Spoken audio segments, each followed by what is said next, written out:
All right, we're live. Welcome to another episode of Tuesday Night Live on the 10 Horse Money YouTube channel. JB is not going to be able to make it tonight. He's got uh, ball, I guess they call it. So he coaches his son's baseball team, and he sent me a text earlier this morning, and practice has started up. He's going to try to get it switched to Wednesday so he can jump on here with us for the remainder of the year. But as of now, it's just going to be me for a while. So it's always nice to have a co-pilot, but we'll survive. I've been doing this long enough that I should be able to pull it off. Um, so we have Drew Gill tonight. Welcome to the show, my man. How are you? I'm doing great, man. How are you? I'm doing excellent. It's funny. We were backstage. We started to talk a little bit about glide baits and big baits, and myself, I don't have the confidence to pick it up and throw it long enough to get the feedback, nor do I know exactly Yeah. when to throw it. And you were kind of giving me a little insight on like what you've learned as far as the cold front. Spring cold front is one of Yeah. the times that you need to pick that up and start throwing it. What else have you learned over the years about the glide baits? So big baits, it's something I've only been into for about 2 years now. As with a lot of us, it's always been something everyone's known about, but it really hasn't gotten pushed onto, the forefront of the tournament scene until about 2 years ago. And, that's really the bait that did it was the mag draft. The Mega Bass mag draft brought it full circle because it was the bridge between all the guys that were, really got into loving throwing finesse swim baits, small Kitex and rage swimmer, stuff like that. And it was the bridge between those and the big baits, the HUDs and the depth swimmers and all those baits. And so, that really brought it to the forefront because all of us, we're like, let's try this. And I picked up a mag draft, I threw it over a lay down, watched 4 pounder just make it disappear.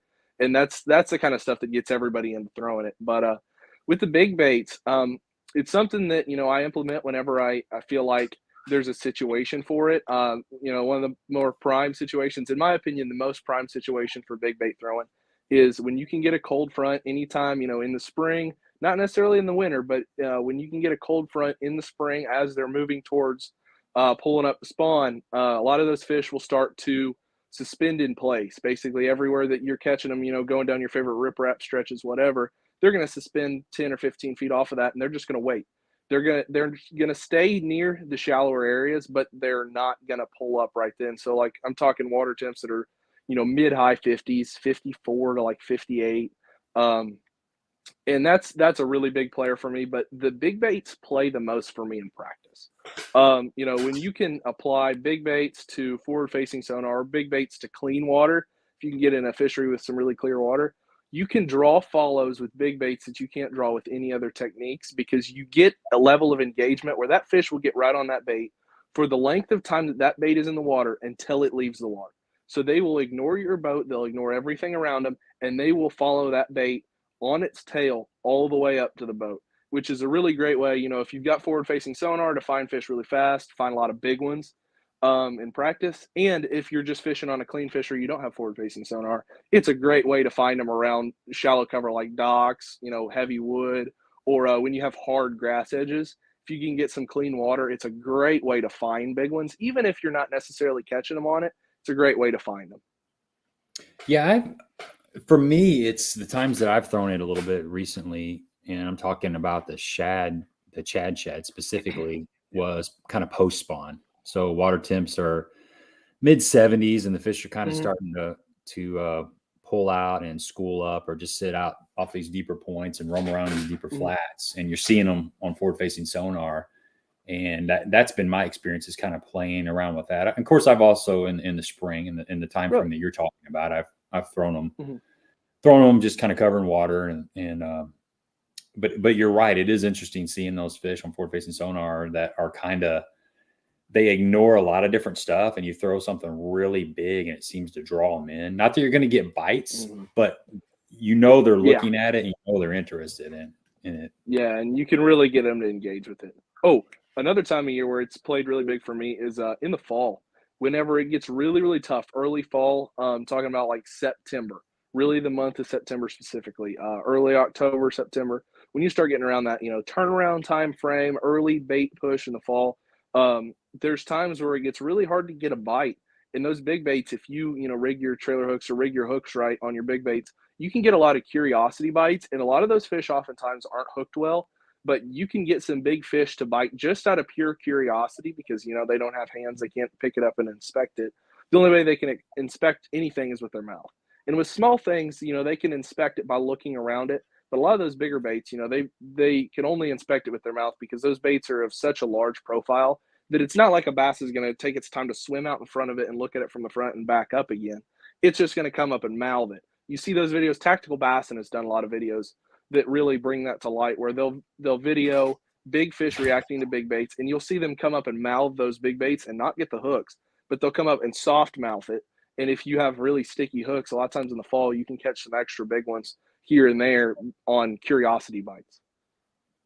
Yeah, you're talking about big baits, but today I was out in Egypt and the fish are schooling super hard on really, really small bait. I mean, little, that like place I got a call it lot of little popcorn bait. shad. Yeah, it's nuts. And, they're almost ignoring the standard size stuff. I mean, you'll get a bite every once in a while, but they're really locked in on, I'm talking bait that's 1.5 inches, maybe 2 inches, just really, really small stuff. Really little stuff. That young of the year shad. And that can be something that you run into in the fall as well. I've been 100%. many times where you're watching big fish blow up, 3 to 4.5 pound fish blow up, and they'll just ignore traditional, standard size topwater baits and stuff. And they're chasing that little small stuff. They get locked in on that. So that's something that we're going to have to be dealing with here for the next several months. Oh, no doubt, man. It's getting into the throes of the early fall, arguably the worst fishing all year, but it gets tough. It absolutely does. And there's windows where it's not, but it's really day to day this time of year. And it's really condition oriented too, as well as I do. Whenever you can get some nasty conditions this time of year, generally speaking, it's your saving grace, because when you can get some rough weather, some lower water clarity conditions this time of year, generally speaking, you can get a few extra bites, just because a lot of the time, the difficulty to get them to bite this time of year is just as much with the fact that all our fisheries have been pressured all summer as it is, the transition to turnovers and little bait and stuff like that. It's just such a dynamic time of year, because ultimately they've come to their full stop point with us messing with them, and you have to get pretty tricky. Yeah, they've seen a lot of lures, a lot of boat No pressure, doubt, man. a lot of pings and electronics. Something funny happened today. I was doing some commentary about thermocline.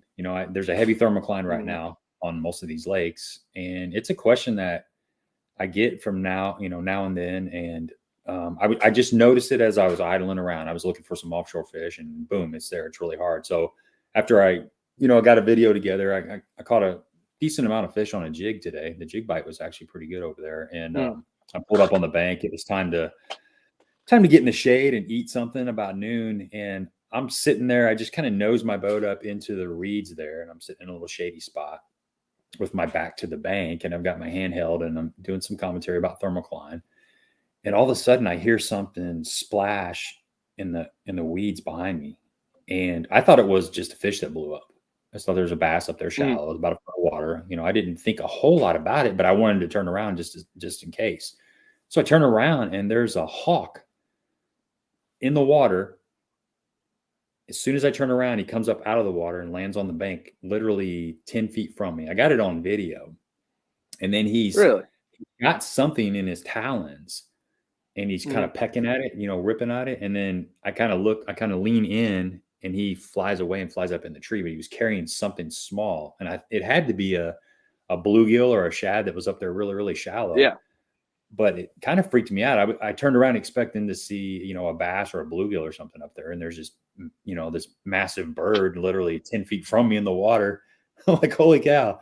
So that's a cool thing. One of the cool things is you see, you just see so many cool things out there. Any stories that pop, that come to mind about, wildlife and out fishing, that kind of thing? Yeah.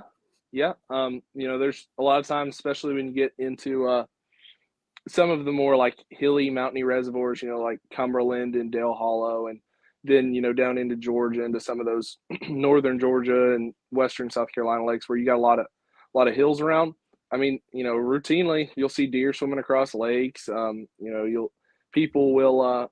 There's times where people will see bears swimming across lakes. Personally, some of the coolest interactions I've ever had on the water. You'll see deer and fawns swimming across. A lot of times, I really enjoy fishing places that have a lot of ospreys and bald eagles because you'll see them, interacting with all of the aquatic life in a way that most other birds don't.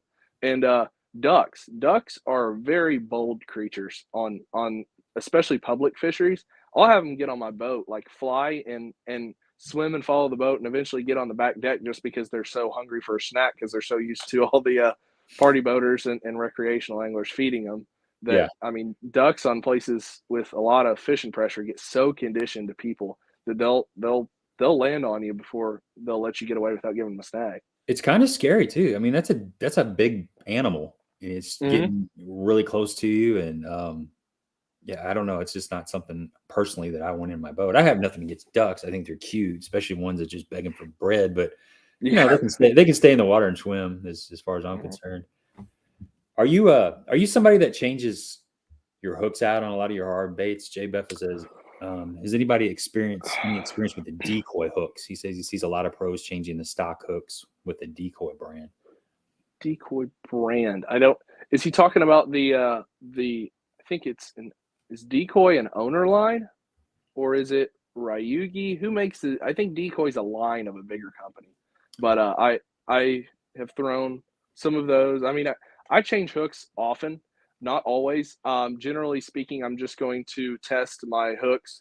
Give it the fingernail test, whatever, and just tell if it's sticky. If it's sticky out of the pack and it's not going to show any signs of overly, being flexible like a lot of megabass hooks are, then I'll leave them. But generally speaking, if I'm going to change my hooks, I'm going to end up throwing owner hooks or most of the time Gamakatsu.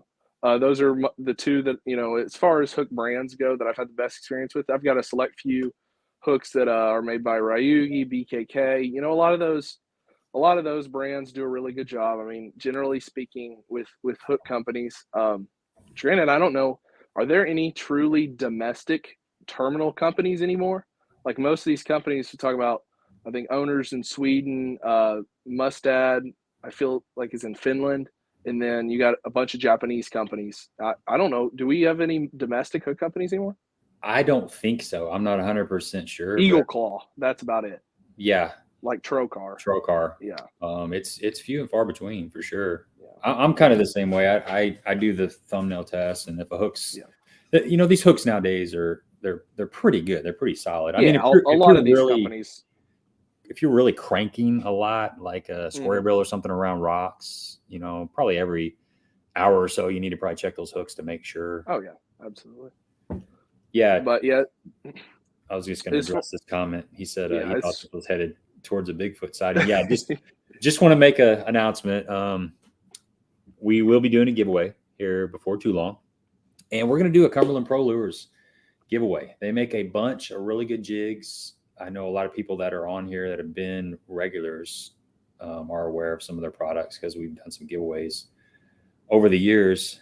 But I'm going to give away a 4-pack. So we're going to do a swim jig, a little runt finesse jig. We're going to do a pig jig, and then we're going to do the football jig.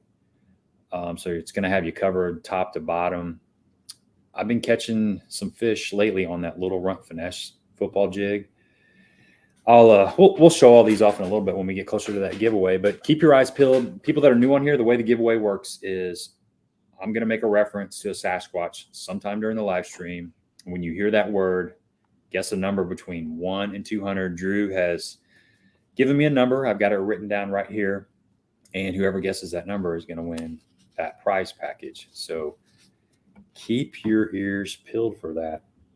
It's going to be exciting. It's going to be fun. I always love throwing that out there. Kind of usually catches people off guard. So man, you've I was kind of looking at your stats, Drew, and you've had in 28 events, you've had 8 top 10s, which that's an amazing track record. So you started your bass fishing, I don't want to say career, but did you bass fish in high school on a high school team, or was it college, or how did you get going in this thing? For the most part, I started off with high school fishing, but my sophomore year was really when I got into it, and I didn't meet the deadline for signing up for a team that year, so I wasn't on a team that year. I fished for a team out of Lawrenceville, Illinois, in my junior year, and then my senior year was COVID, so that got nixed. But yeah, started out in high school, fishing the IBN trail and the NYFA trail, and Lake of Egypt and Clinton and Table Rock was the NYFA championship, and a bunch of, mostly just Illinois regional lakes, East Fork, places like that. And it started off as a local thing. I fished out of our aluminum boat for a couple years, and then I went on to pinch my pennies and buy a Ranger. I bought a 2001 Ranger, fished out of that until this year, and I'm now in my Triton XRT, which is has been a big adjustment going from used stuff for a long time to finally fishing out of a boat that's new and it's mine. It's really cool. But yeah, started out with high school fishing, started out fishing local stuff, and really just I just did it because I loved it. It wasn't necessarily that I came from a family that grew up in the competitive bass fishing scene per se. I grew up fishing, but I didn't grow up bass fishing, and so I made that transition when I was 15 or 16, and then fished local stuff, a lot of club tournaments, really.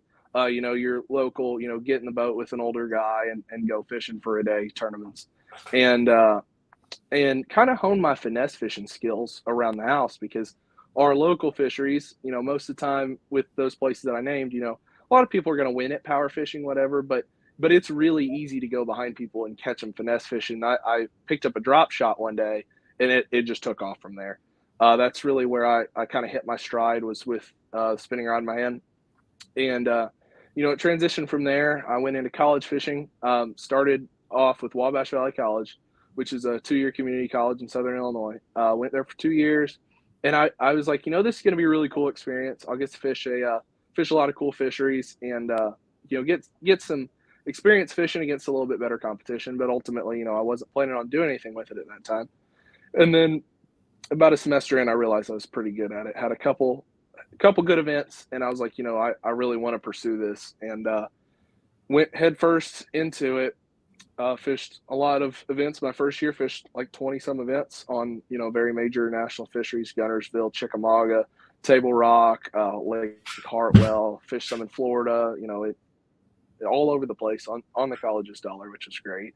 And then, halfway into my second season, I got the opportunity, a local family friend gave me the opportunity to fish some Toyotas. And I fished one division of Toyotas plus a fourth event for the wild card. Ended up making Toyota championship through the Plains division. And then was blessed enough to top 3 the Toyota championship and a pretty good payout at that event, which ended up being pivotal to getting my invite to Invitational and getting to do what I do now. Where was the Toyota championship at?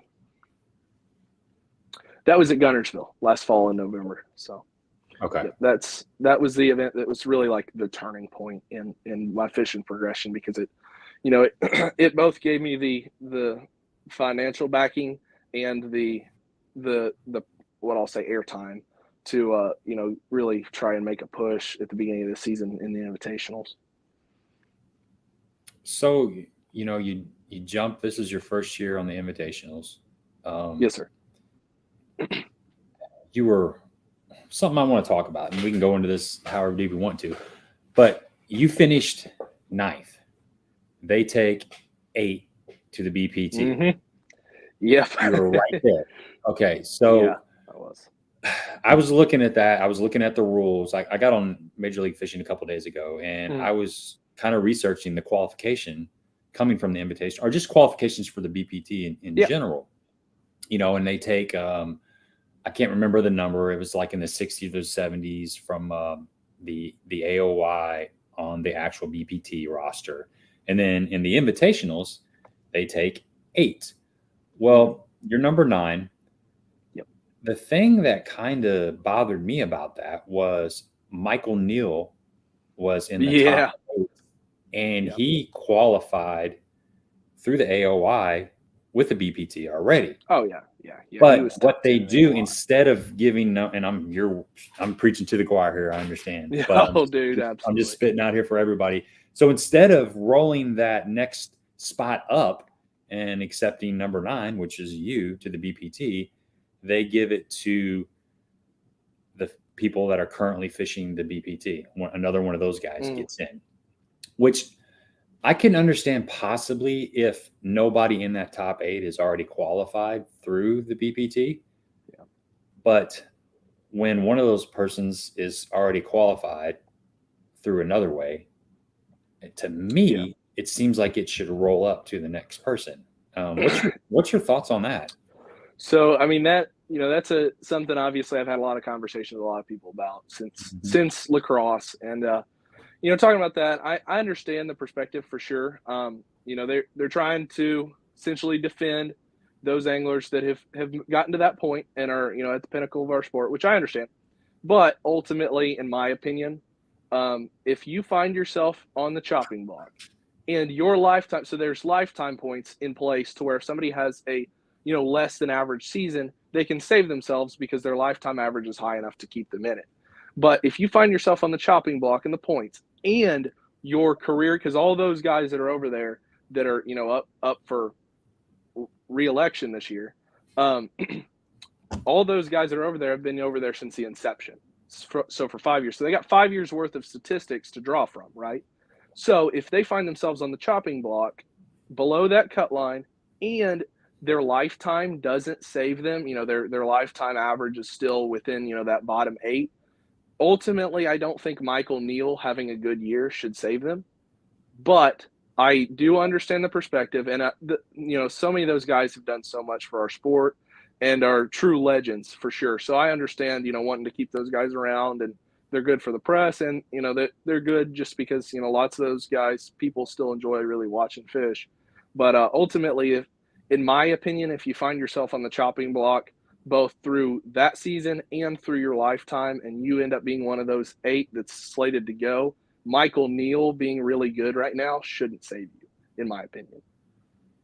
I agree 100%. You got KVD retiring. I believe Timmy retired. Yep. So that's 2 more spots that opened up.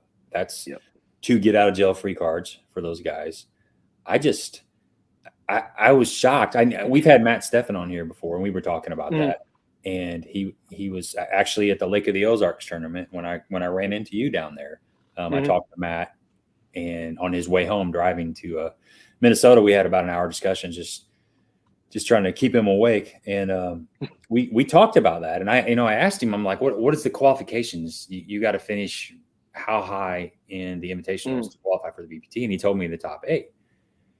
And I didn't think a whole lot more about that. Well, I knew you were 9th, and I started researching it, and I saw that, and it just kind of, to me, it didn't make sense. I really feel honestly that the guy that's in number 9th the guy that's finished 9th should qualify if someone that's in the top 8 is already qualified through another form. Yeah, and I mean, I understand the perspective and why they have the rule in place, but ultimately, lifetime is what's designed. Your lifetime AOI is what's designed to save you in the event of a bad season. Yep. But if your lifetime is that, that backup plan, that golden parachute essentially, if that doesn't save you in the event of a bad season because your lifetime average is low enough that you find yourself on that chopping block, Michael Neal is top 10 anglers in the world right now. Michael Neal being a top 10 angler in the world shouldn't save you. It should be on you. And that's just my opinion. But, obviously, my opinion in, as far as, me and you debating this, it's fun. It's fun intellectual play, but ultimately, it doesn't do a whole lot. And ultimately speaking, if I'm meant to have a career in this, this is a speed bump. It's something that, is an inconvenient happening, but if it's meant to happen, then it's going to. So yeah, you're right. That's the best way to look at it. No doubt about it. Sleep at the Real, what's going on? Good to see you in here. Pretty good crowd in here tonight. It's good to see all these faces on Tuesday night. Let's see. Yeah, Kevin says Been following you too for a few years now. Great season this year. Watching you and Stefan go head to head. Frami, love that guy. Yeah, he's a good guy. Really good guy. You fished against some pretty stiff competition. So I wanted to ask you about Lake of the Ozarks. There's a lot of people in this area that fish Lake of the Ozarks. Kind of break down that tournament. I was down there that week. We had anglers in action the next day after you guys left town. And I'm just curious about, how did you approach that lake? Is that your first time on the lake? And how did you approach practice? So that was my fourth time on Lake of the Ozarks. I had been there twice for college events in the fall. And I had been there for the Toyota Series event there last March. And then this Invitational was my fourth time around. However, this event at Lake of the Ozarks for the Invitationals was kind of unique because it was a bed fishing tournament. Like Lake of the Ozarks is a place where, in the fall or in the spring, whatever, where, you're going to see a lot of your forward facing sonar techniques really come to the forefront. You're going to see, in the spring, you're going to see an A-rig and a jerkbait dominate. And in the fall, you're going to see, a lot of, when I've been there in the fall, I caught them on a spoon. I've caught them on an A-rig. I've caught them fishing brush. Like you catch them on those kind of deals. But when we were there in April, or we were there at the beginning of May, I guess, it was like full on spawn. And so, bed fishing is not my strong suit as far as sight fishing goes. I get really mental about it. I don't like fishing for pressured fish is the biggest part of it. If I can avoid it, I don't want to be fishing for fish that other people are fishing for. And in a bed fishing tournament, especially when you're going against that field, I mean, John Cox and Keith Carson and Ron Nelson, guys that have been making a living for a while now, catching sight fish, Shaw Grigsby. Right. To try and put myself in my first year of doing this after 2 years of fishing on a higher level regional plus trail, to go out there and try and fish this season the exact same way that you're supposed to fish every event and just try and be better at it than people that have been doing it for 20 years is not a good approach. So I went into this tournament going, I'm going to go fish it my way, which is, I had just got a little warm up in the Toyota a couple weeks prior at Kentucky Lake, catching them on bed and catching fry garters on live scope, catching fish that are spawning that you can't see with your eyes. And that was something I wanted to roll over into this event. So me and my buddy Cole that I travel with, Cole Breeden, we were talking about this going into this event, and we were like, typically if you're a scope or if you're trying to find fish on forward-facing sonar, you're going to go to the cleanest water in the lake. You're going to go down toward the dam. You're going to go to the deepest water, whatever. This tournament was kind of the reverse. So I spent a lot of my practice in two areas. One was I spent a lot of practice down the Gravois. I always spend a lot of time down there whenever I'm practicing for a tournament at Ozarks. The Gravois plays a lot, has a lot of big fish. Has, I think, one of the highest populations of that 2.5 to 3.5 pound range in the lake. And then I spent time up the river because the deal was in this event with a lot of fish spawning, a lot of fish that were going to catch the heat that were on bed were going to be, down lake, very visible. People that wanted to sight fish were going to go to the cleanest water they could find. And so I went up to the dirtier water. I went up where I could fish for bed fish that weren't getting bothered because people couldn't see them. And so I ended up going up there. And I ended up finding fish in two different areas. Like, found a bunch of fish in the Gravois, a bunch of fish up the river.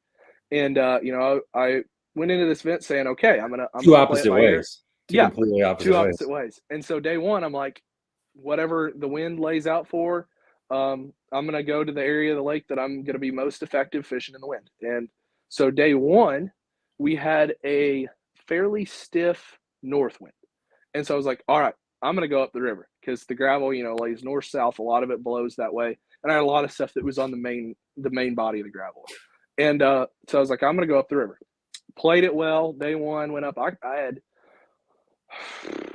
almost 19 pounds by 8 o'clock. Everything went well. I had big ones marked, ran through them, caught them. Bam, bam, bam. I mean, every single one. That's the thing about fish that you find on bed, on live scope, on single targets, whatever.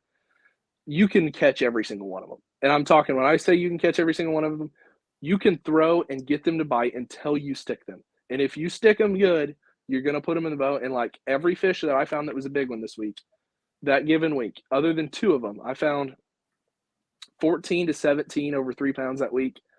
And that I had already found going into the tournament. And only two of them didn't bite. All the rest of them I got to bite and put in the boat.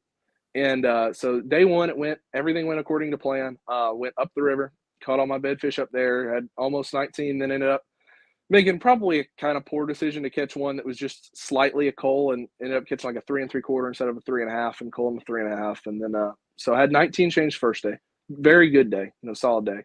That had I you was what, in the sitting in top 10 maybe? top 5. I was in Top 5. 4th or 5th. Yeah, going into day 2. And then going into day 2, I was like, you know what? I know, it's hard to not go back to where you've already caught big ones.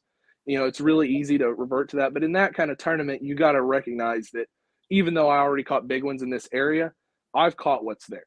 And so I pulled the plug on that, and I said, I got big ones found down lake. So I went down lake on day 2 and kind of got flustered. Things weren't going my way until about 9 a.m.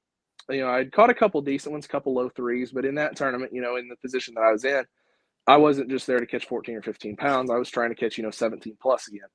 And then I pulled up in one creek that I had found one big one, caught it, started poking around a little bit closer, caught another high 3, and then another 4 1/4, and ended up getting to like 18 and change. Then made one little coal later in the day, had another really good day, almost 19.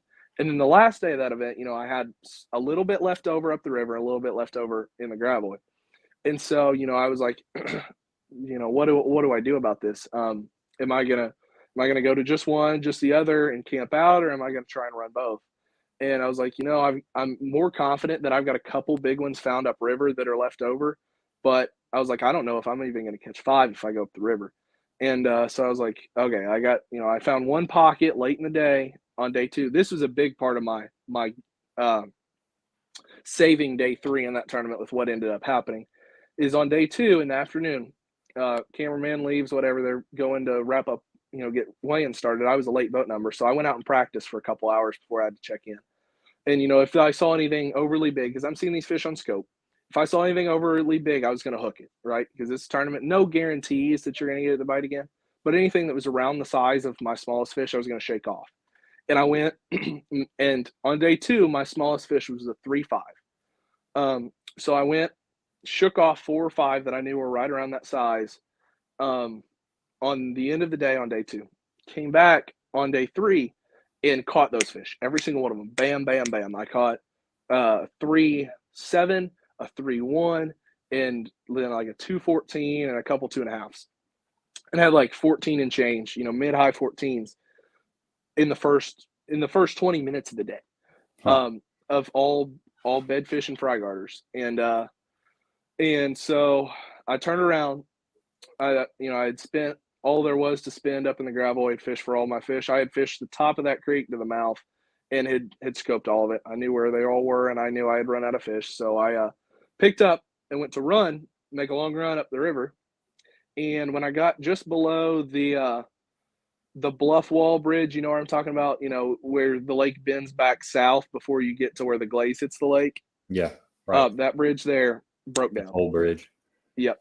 Lower unit went out, and ended up costing me a few hours of the day. But thankfully I had Andre Dick Knight let me borrow his nitro for that afternoon. I had to be towed back to take off, swap my fish over and grab a couple rods, and he let me use his nitro that afternoon, and took his boat out and was able to have an hour and a half to fish left. And I ended up going to where I knew 2 good ones were up the river, caught a 4 and a 3 1/4, 3.5, and ended up, salvaging what could have been a really ugly day due to some mechanical issues.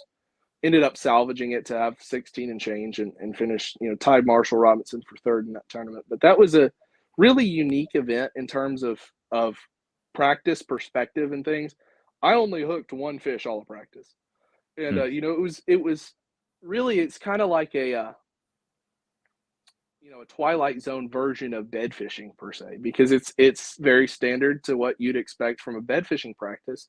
But I'm doing all of this on forward facing sonar and finding all of these fish that, unlike normal bed fish where you have to work them and work them and work them, these fish are pull up, 1 cast, go. And it's fish that literally I knew that all the time I had to have to fish for them was just the time to get there and get back to takeoff, because I knew that all the time I needed was to get there and make 1 cast and go. And it was just really a kind of the inverse of the exact same thing that's going on with normal sight fishing. Wow. A lot of information there. That was a really good breakdown. Yeah. So when you went to, obviously up the river, not a lot of pressure, probably a lot less pressure than if Yeah, you're going 100%. towards the Gravaway and the dam. Mhm. When you, on day 2, when you went up to the Gravaway, were all your fish that you marked on beds still there? Or do you think some of them had been plucked off by the day 1 competitors that were in the area? So all the fish that I had marked in the Gravaway, all but one were still there. Wow. Only one fish that I had marked that was a big one that I intended to go up to the Gravaway and check.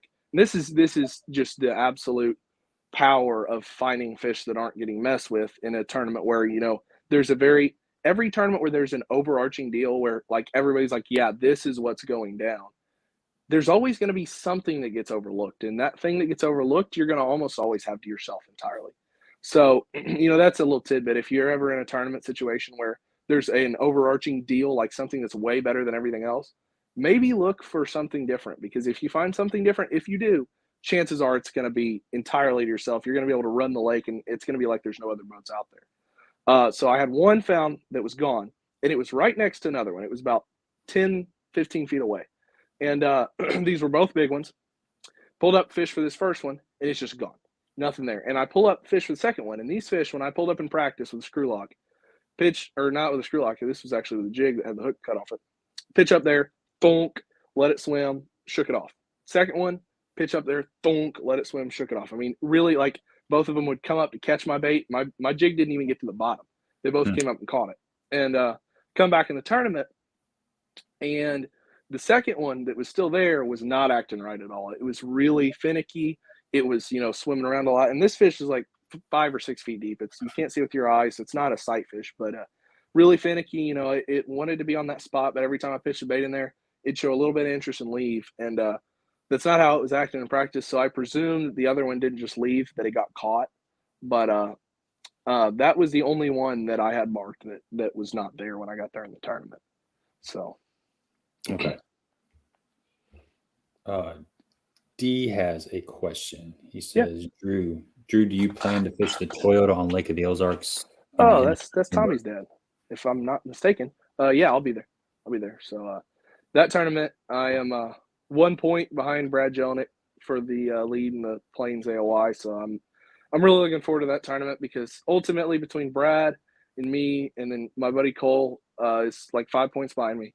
Between one of the three of us, with how much time, especially those two, but all three of us have spent on that lake, it's going to be a really fun tournament for that AOI for the Plains division, because somebody's going to have to bust them to win it.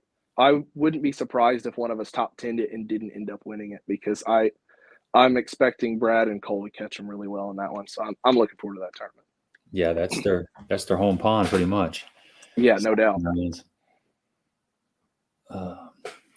Cool. Okay, so it's interesting. That was a good recap on that Lake of the Ozarks tournament. So that's kind of like, you talked about you fished the Toyota Series at Kentucky Lake. That was a little niche pattern that happened too. The live scoping the stumps with the smallmouth, the spawning smallmouth. That was cool. I would have loved to have been on the smallmouth side of that deal. We had Brent Anderson on here last week. He just won the Toyota Series up there on the St. Lawrence River. St. Lawrence. Yep. But he also fished the Kentucky Lake tournament, and he looked for that pattern, but he didn't find it, and he kind of wrote it off. And when he heard about it, that was the way it was won, he went out the next day and went to a different location. And sure enough, he caught the crap out of him doing that. And that's something that was a sneaky thing that it was probably a secret for a couple years. I'm sure this wasn't the first 100%. Tournament that somebody was doing 100%. That. Now it's kind of out of the cat's kind of out of the bag. So more people are going to be looking for that, but there's still going to be another pattern that hasn't yet been discovered. Oh, yeah. The forward-facing sonar pattern. And with that, that's the biggest, obviously the bait chasing deal was what got big on LiveScope 2 years ago. Like that was the deal that got exposed. Cody Huff was exploiting it. A whole bunch of other people started exploiting that bait chasing deal, especially at Table Rock was where it really took off. And last year, the big deal that got exploited was really bed fishing and fishing for fry garters on LiveScope.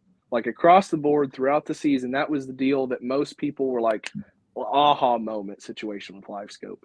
And so like every deal like that is going to keep getting exposed, but that was a deal, man. I really missed the boat on that one. I had a great tournament that week, but from my previous knowledge of Kentucky Lake and historical knowledge of the lake, this was a situation where, I always have a theory that, being local per se is great at lending to good tournaments. It's really hard to win. It's really hard to win as a local, but it's really easy to have a good tournament because you know enough about the place that you're going to have a head start. So I showed up, the water was low. I knew a lot of places where some big largemouth typically pull up, spawning in bushes, cypress trees, whatever, and just started looking for them spawning and guarding fry out in front of those places. And, had a really good practice, only hooked 2 fish all practice, same exact deal as Lake of the Ozarks, and fish for largemouth though. And I was like, Kentucky Lake, springtime, largemouth always win. And went largemouth fishing.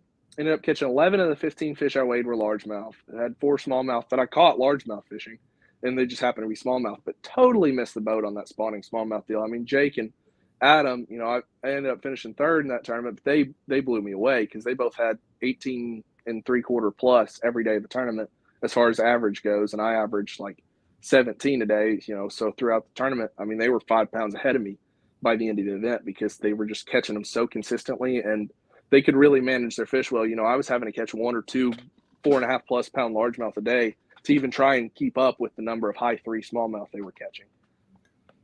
Yeah, that lake has really changed over the last couple of years. Yeah, it has. Totally different than what it was 5, 6, 7 years ago. Well, first of all, it's gotten better. It was. Oh yeah. It was just ridiculous. There was times where how bad it was. You couldn't get a bite. My buddy sold his place down there because he went fishing so many times without even getting a bite.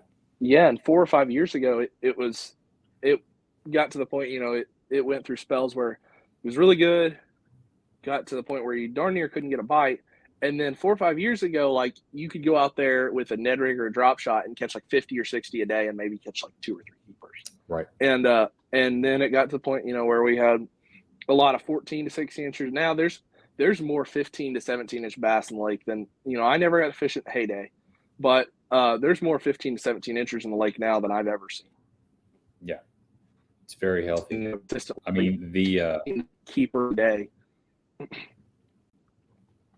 The shad population is what that was the missing link. I don't even know that they're shad. There's some kind of herring or something, or small minnows that are living in there now. But that was all that was missing there for the last couple of years. And when that got kicking in, made a big difference.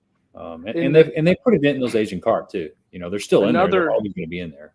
Yeah, 100%. And another big part of it too has been that, I've kept track as I've been fishing the last few years of, since the first time I saw this happen, I've been keeping track. And I've seen this happen over 20 times where I have caught a fish that has spit up an Asian carp, or where I could, ID what's in the fish's throat as being an Asian carp, 6, 7, 8 inches. Guess what percentage of those fish, of that 20 to 25 fish that have spit up Asian carp in my boat, guess what percentage is smallmouth versus largemouth? I would say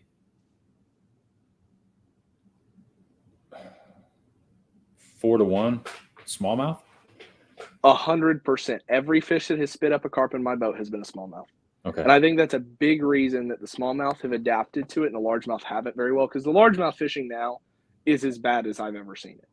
But the smallmouth fishing has gotten so good in terms of numbers of 16, 17, 18 inches, fish around that 2.5 to 3 pound mark, that it's gotten so much to the forefront that it's overwhelming the fact that the largemouth population still pretty well sucks there. But the smallmouth have adapted well. And I'm not saying the largemouth don't eat the carp or have never eaten the carp, but every fish that I've ever caught that has had an Asian carp in its throat, of small carp, has been a smallmouth every single time. Every time. Huh, that's interesting. And which tracks because the smallmouth there bite a big bait in a way that smallmouth on the rest of the TVA don't. Like, people catch them on topwaters or, hollow body swim baits elsewhere in the TVA. But on Kentucky, people catch them on glides. They'll catch them on 9-inch, big soft swim baits. They'll catch them on big baits. And, they really don't in the rest of the TVA. But Kentucky, it happens. Largemouth spots. Yep. But yeah, that's I think a big That's a turning really point for the interesting lake. And statistic. I yeah, mean, the lakes. and I'd have to say also, you know, smallmouth they have no problem just roaming and moving around a lot more. So they're Yeah, gonna, that is for you sure. know, largemouth are typically homebodies, although they do Yeah, suspend and move around too. We see that with yeah, forward-facing sonar, but not as much, I would say, as a smallmouth. I think a largemouth is looking for a bush or a laydown or a stump to 100%. hang out, you know, where a And it smallmouth, just he's got no problem just swimming around. yeah. In smallmouth, they're really consistent in their tendencies. Like smallmouth are a more pelagic fish on average than largemouth. Smallmouth are kind of like we used to pigeonhole them as the deep, clear, pelagic fish, and largemouth are our dirty, shallow, sit on a stick fish. Where it being from Missouri too, you know this as well as anybody knows this. Largemouth are either shallow, dirty, sit on a stick, or they are grouping up in groups of 20 fish and just swimming and doing nothing but swimming and eating bait. Like you Mm-hmm. see that table rock, where the largemouth are entirely pelagic. They don't relate to anything, anywhere. They just relate to bait. And smallmouth are kind of like as far as that goes, they are much more comfortable consistently being pelagic than largemouth. Every smallmouth in every fishery is going to do a significant amount of swimming throughout its year cycle, and it's probably going to do a significant amount of swimming on a daily basis, with the exception of some of the Great Lakes like boulder fisheries.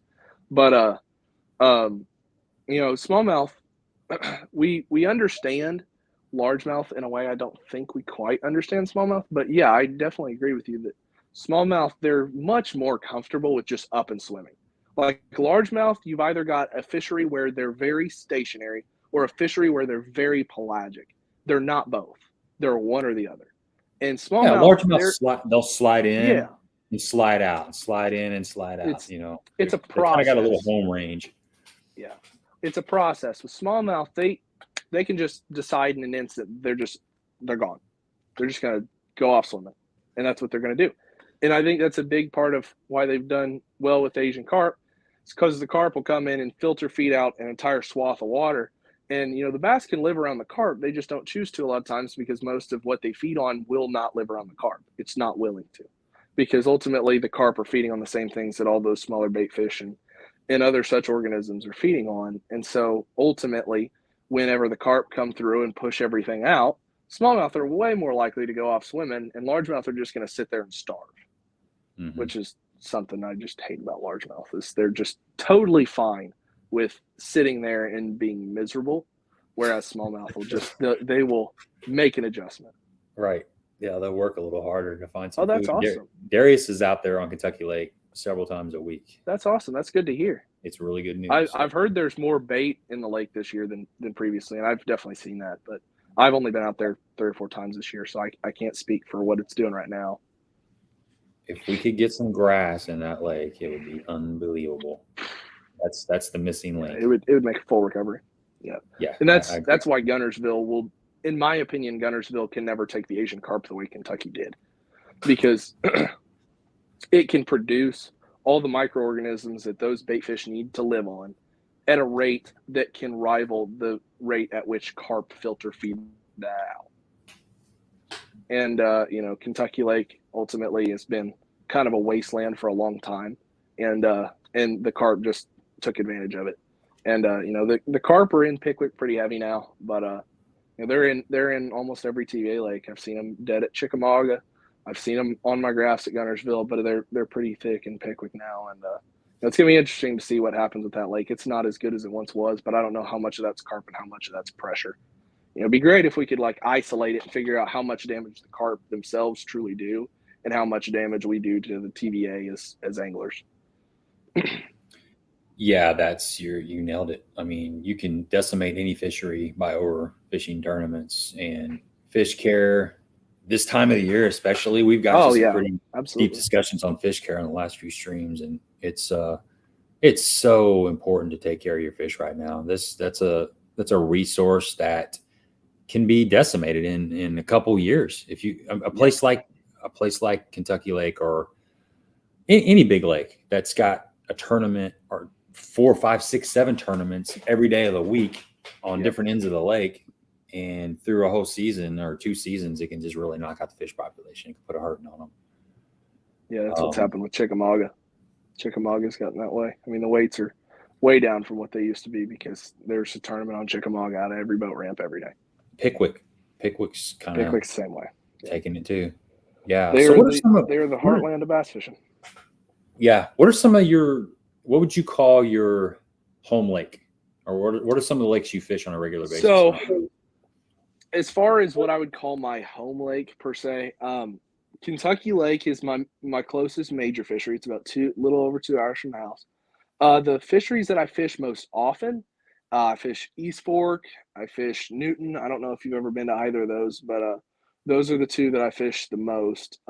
East Fork's in Olney, Illinois. It's about just under an hour from the house, and Newton's a little over an hour from the house. And Newton's on my bucket list. I just haven't made it up there yet. Newton's a good fishery. It's got way more fish in that 3 to 3.5 pound range than anywhere else in the state. Not even close. I had a day this year with one of my buddies where when they were first getting offshore. I just wanted to try it. It was when the freeloader deal came out, when Wheelers really aired that out at Gunnersville in that BPT. And I was like, you know what? I'm going to try it. I'm going to go try it on these brush fish, try it on these offshore fish. And it was the very end of May. And so it's when they're first getting out.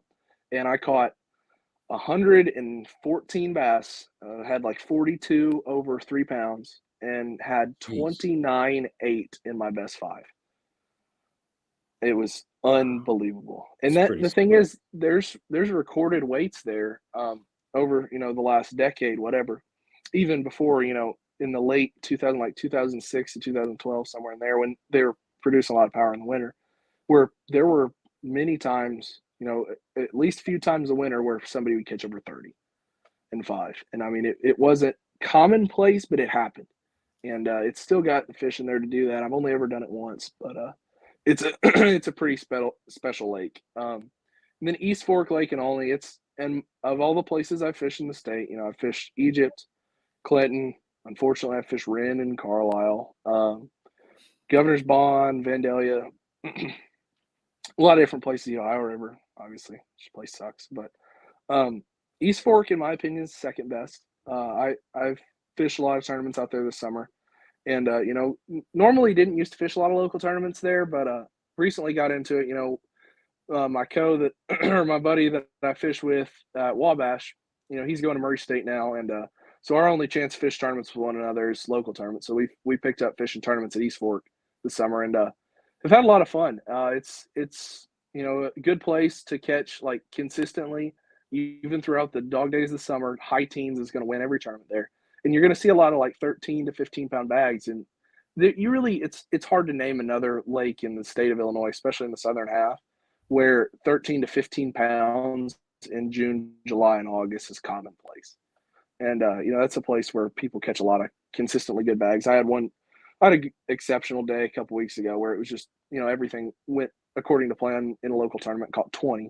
But that doesn't happen often. But those are the two places I fish the most. So Newton, I've heard a lot about it, and Jay says, let's go and put that on our list of places to check out. Yeah, we can get a hold of Ron, too. I know me and Ron were talking about going up there, and I don't know, we just need to make a weekend of it. That lake, kind of talk a little bit about how it's set up. Is it got grass? You got standing timber, a lot of rock? What's in the water, and then the size of the lake and the depth, the stain, the clarity, that kind of thing? Okay, so have you been to Clinton ever? No, I never have. You've never been to Clinton? Okay, so imagine this lake it's a dirt lake. It's not got any hard bottom. It's there's places where there's sand, but there's not hard bottom. A couple places where people dump gravel out, but whatever. It's a mud basin lake. Basin of the lake is mid 20s to 30 feet. It's just your standard Illinois lake. You got a basin, and most of the contours of the bank are like this. Your boat's going to be sitting, when you're fishing the bank, your boat's going to be sitting in 7 to 11 feet of water, and the contours are like this, and it drops off to high teens, 20, and it just kind of slowly tapers off to the base in the middle and then comes back up on the other side. The difference is that Newton has a tremendous bait fish population, significantly more than any other lake in the state. There's places where there's so much bait you could almost walk on it.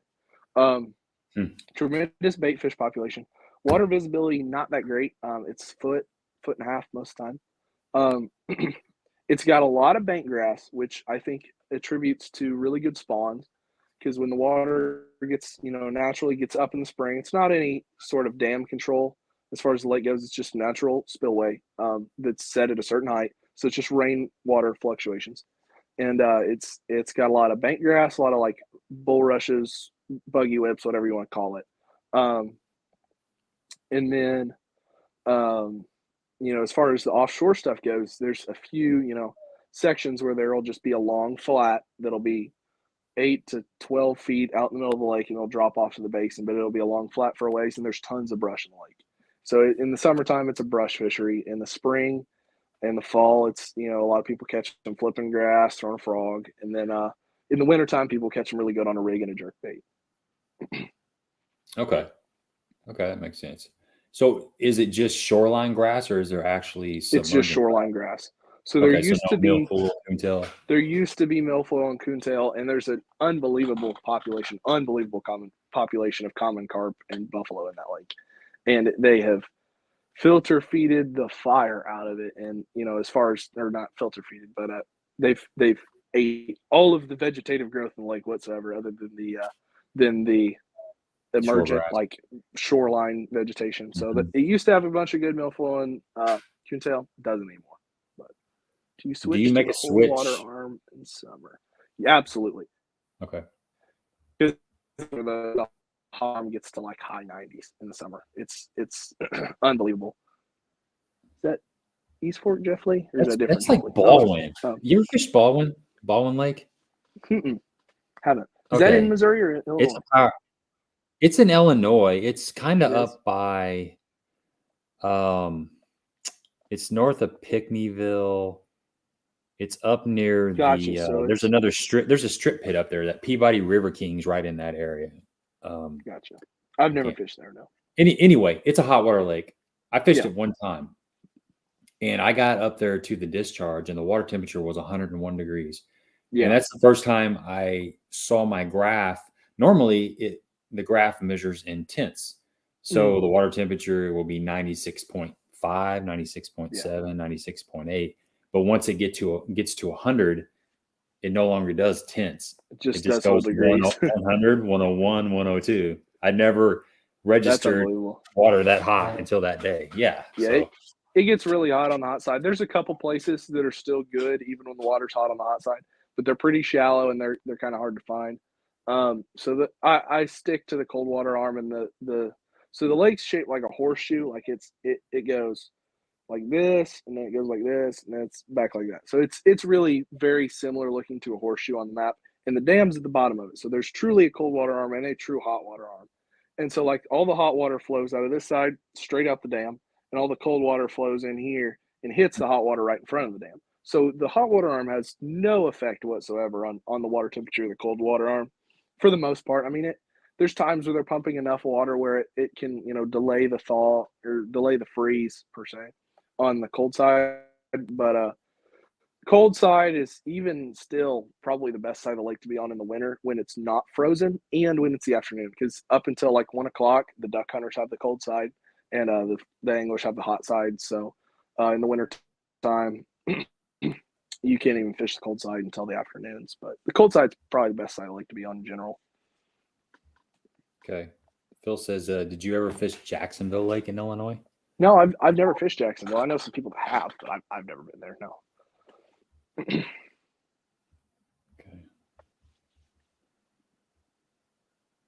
Just kind of scanning through some of these questions here. So it's not uncommon to catch on Newton. Back to Newton. Is there what's the length limit? Is it a slot lake? 18. Or how's that set up? 18. Just 18 a straight inches. 18. Straight 18. Okay. Yeah. So it's 18. And then a lot of the wintertime tournaments are actually 6-fish tournaments, because I don't know, originally whenever they had tournament start there, I guess they just decided, since it was 3 fish per person, they just do 6 fish, but a lot of them are 6-fish tournaments. But it's 18 inches. So even in a traditional, team format 5-fish tournament, it's 18 inches, which is a big part of, why the lake is so good and has such a massive population of 2.5, 3.5 pounders, is just because they're not getting pestered with. And from Memorial Day to Labor Day, there's no tournaments. So when the water temperature's high in the summer, they don't host any tournaments out there, which is another big part of it. And horsepower limit lake. All those factors have been a massive part. Yeah, that's a fact, man. 20 and change will never get you third on any other lake in the state, or if it does, it's because something miraculous has happened, and that'll consistently not win there, which is crazy because that's a big bag. Wow. What's the horsepower limit? 25. 25. But nice. I'll go out there in my boat, but be trolling motor only, which is pretty inconvenient. But if you got a powerful charge, it works. It's fine. Yeah. Oh yeah, absolutely. Best lake in the state, no doubt. We've had the biologist from Jackson County, Southern Illinois, on here, and he said Newton is hands down the best lake over in that area. Cedar's a close second, and he said Cedar's not too far off of that, but he said, Newton is the best. He said the best in the, not just Illinois, but kind of in that whole it is 100% the best place in terms of catching 20 pounds.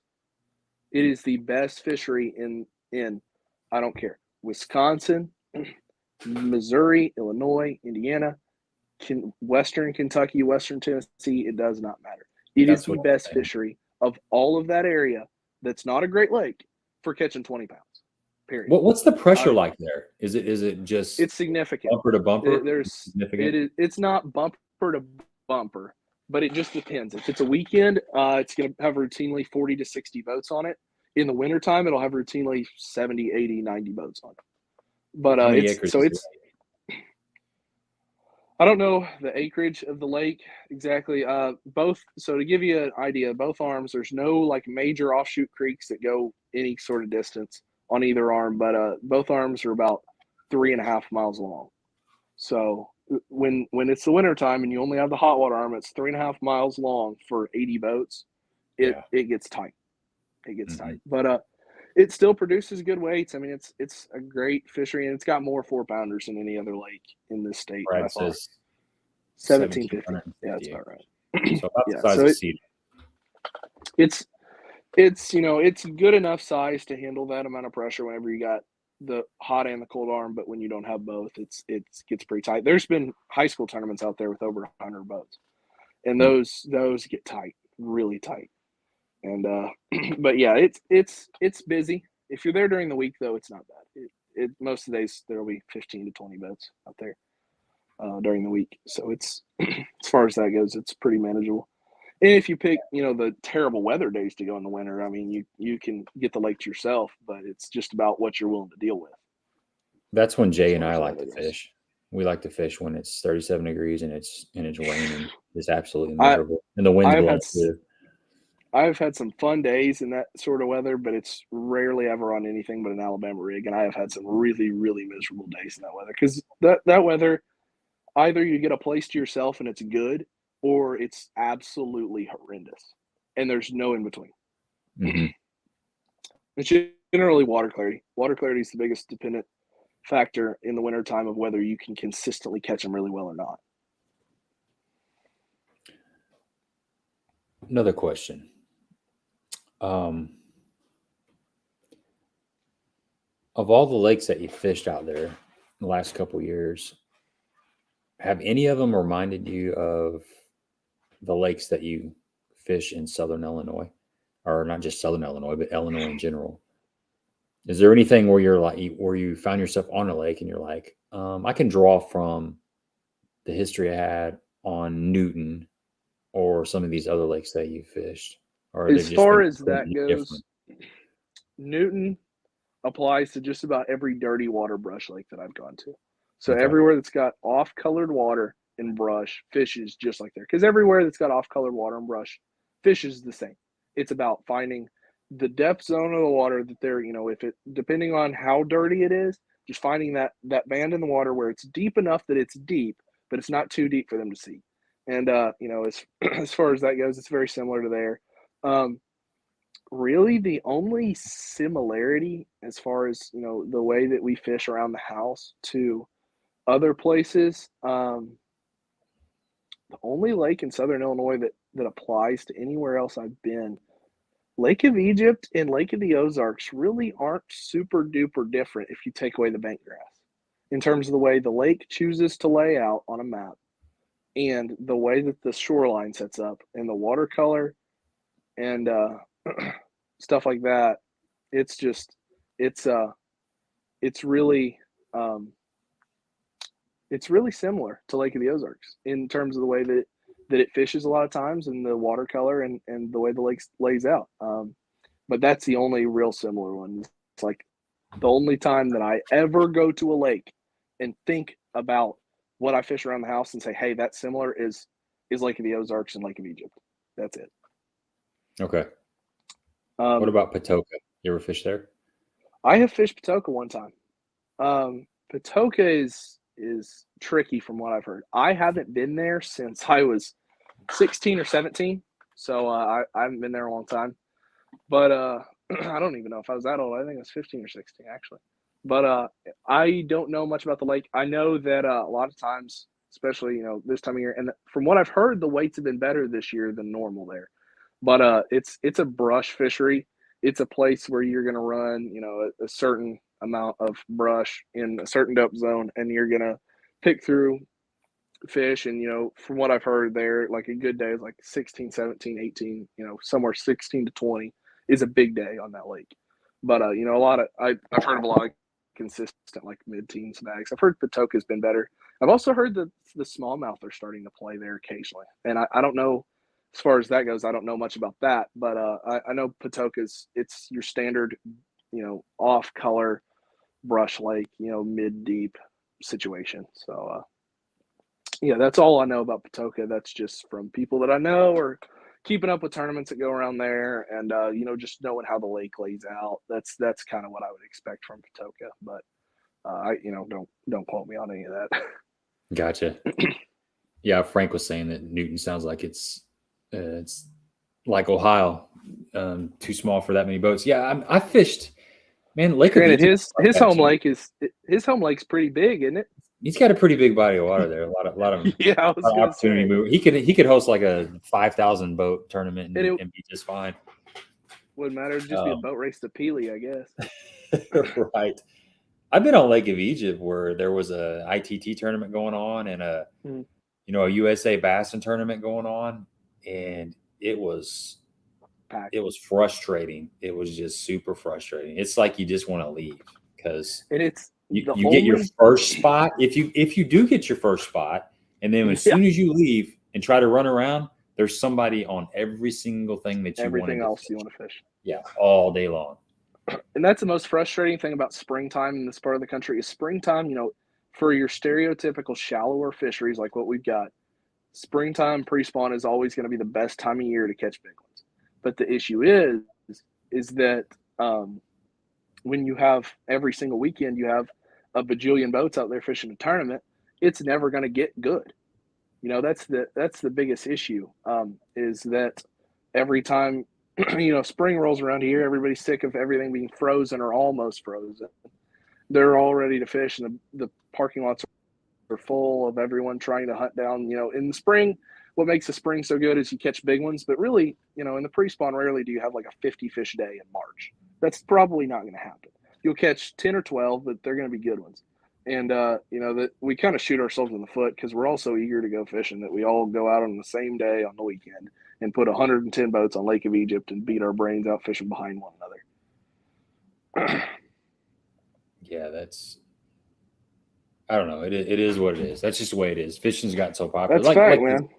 These high school tournaments, it's like some of them have had like 300 and 400. Yeah, the high school national championships. They're 400 boat tournaments. It's unbelievable. Holy moly. That's just nuts. Techniques. Are there techniques that you're working on? What's some stuff you're working on? So as far as techniques goes, I honestly feel like, so obviously we've got, the mainstream stuff. You talk about fishing wire baits, bladed jigs, whatever. I need to get better at a spinner bait or chatterbait. I need to get better at throwing a swim jig. I need to get better at throwing a square bill crankbait or trap or jerk bait, whatever else. As far as that mainstream stuff goes, I think a lot of us are pretty literate with all of it now. The Right. issue is that we've kind of reached the both ends of the spectrum of what bass are willing to bite. And so it's all about continuing to either modify what I'm doing or find new things before everybody else gets their hands on it, which is usually about keeping an eye on everything that's going on in Japan. So if you could keep an eye on everything that's going on in Japan, I've got some new stuff coming in the mail sometime this week from overseas. It's the biggest thing with techniques and staying on top of it is not necessarily as much about, once you get to the point where you fish a lot of these places, been from Florida to the heartland to the Ozarks to the north and everywhere in between, you get to the point where you've done a lot of this stuff, but really it's not as much about what you've done before as trying to modify everything that you do to be a little bit different from everything everyone else does. So like that's down to swapping out your split rings for braid. That's down to, on jerk baits, changing the balance of your jerk bait. A lot of people like it sitting like this. Check whether you like fishing like this. Check whether you like fishing like this. Heck, I've been crazy enough to fish it like this sometimes, where you twitch it and it goes like this. Twitch it, it goes like this. Changing blade combinations and changing changing hooks to change the way that baits move. Trying lots of different profiles and actions of soft plastic baits like swim baits and Demiki style techniques, and trying lots of different drop shot baits. I mean, I'm what I would call a tackle junkie because I go out and I ultimately I get a little bit of a lot of stuff rather than saying this is what I like and I'm going to buy a whole bunch of it. I'm going to sample around, like especially when I was mowing to save money or working in a grocery store or whatever, save money to buy stuff. A lot of times when I was buying stuff, instead of going, this is what I like to use and I need to use what little money I have to make sure I got lots of it, I kind of forced myself to be literate in a lot of different things by not stockpiling the stuff of this is what I like to use and continuously just buying a little bit of different stuff every time I went out to buy tackle. And, it's gotten to the point where you get really literate in a lot of things. If you take an intentional effort to, go through whatever I use, American Legacy Fishing is one of my sponsors. They're from Evansville, Indiana. They carry a lot of good stuff, but any tackle provider that you're with, just go through it, scroll through all their stuff before you start making your buying decisions. Say for high school kids, especially, say you got your birthday money or Christmas money or whatever, you just got your check from working at a fast food restaurant you work at. Instead of just jumping on, hey, I wanted to buy this bait that I use all the time and I wanted to buy some more of them, make sure I have more of them. Unless you're like preparing for a tournament or whatever, go on there, look through what they have, look through all sorts of different options and play around with it. Play around with different jig heads, different colors of heads, different styles of heads, different, whether it has eyes or not, and mix up all of these different combinations to figure out what is the best of everything. Because the thing is, when you can figure out, this, play around with a lot of, say, medium diamond crankbaits. You played around with a 3XD, a rock crawler, a DT8, DT10. You're playing around with the IMA pin jack, the depths crankbaits and the megabass crankbaits, and you've played around with a little bit of everything, Lucky Craft stuff. You get to the point where you're like, this is the best for this thing. And so it gets to the point where all of this branching out, you get wider and wider in your perspective. All of it eventually narrows back down. Mm-hmm. But what I want to do is I don't want to start narrow and stay narrow because this is what works and I'm going to stick with this. I'm going to start narrow, branch out to all this different stuff, and over time, it goes like this. And so I'm at the point where I'm kind of like, I'm like this. I'm not all the way here, like this is the best of everything, and this is, the best for this technique, blah, blah, blah, blah. But I'm getting to the point where I feel like I've got a pretty good grasp on if I'm doing a certain thing, I know what head combination, bait combination, blade combination, color combination that I want to use for this specific technique, to where it gets to the point that I'm spending, I went from spending not a lot on tackle to spending a lot on tackle, back to spending not a whole lot on tackle, because I have tried everything and branched out. And even if my not a whole lot at the end, still more than I spent at the beginning, to spend a little bit more by the end of that whole process. As bass fishermen, we know how expensive this is a lot of times. If you're willing to allocate a lot of that to branching out and trying new things, eventually it does come back down. It's not that you're constantly buying every different single little color or every different bait. You find a certain bait that moves right, and you find certain colors that do what you want them to do, and it gets to the point where you're throwing a certain bait of a certain color in a certain situation, and you've got this bait, this bait, this bait for this situation, and that's it.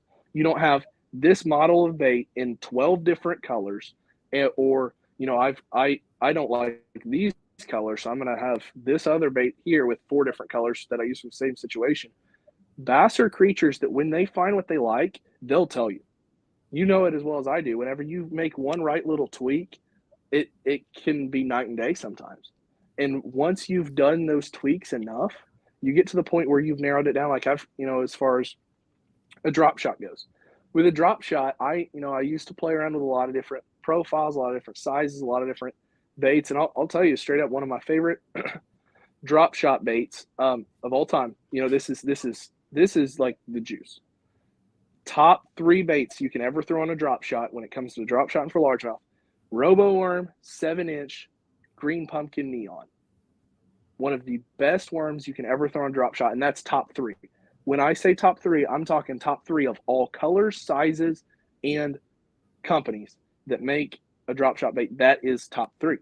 And like, you get to the point where you have so many of those narrowed down, where I have it narrowed down to the company, the profile, and the color.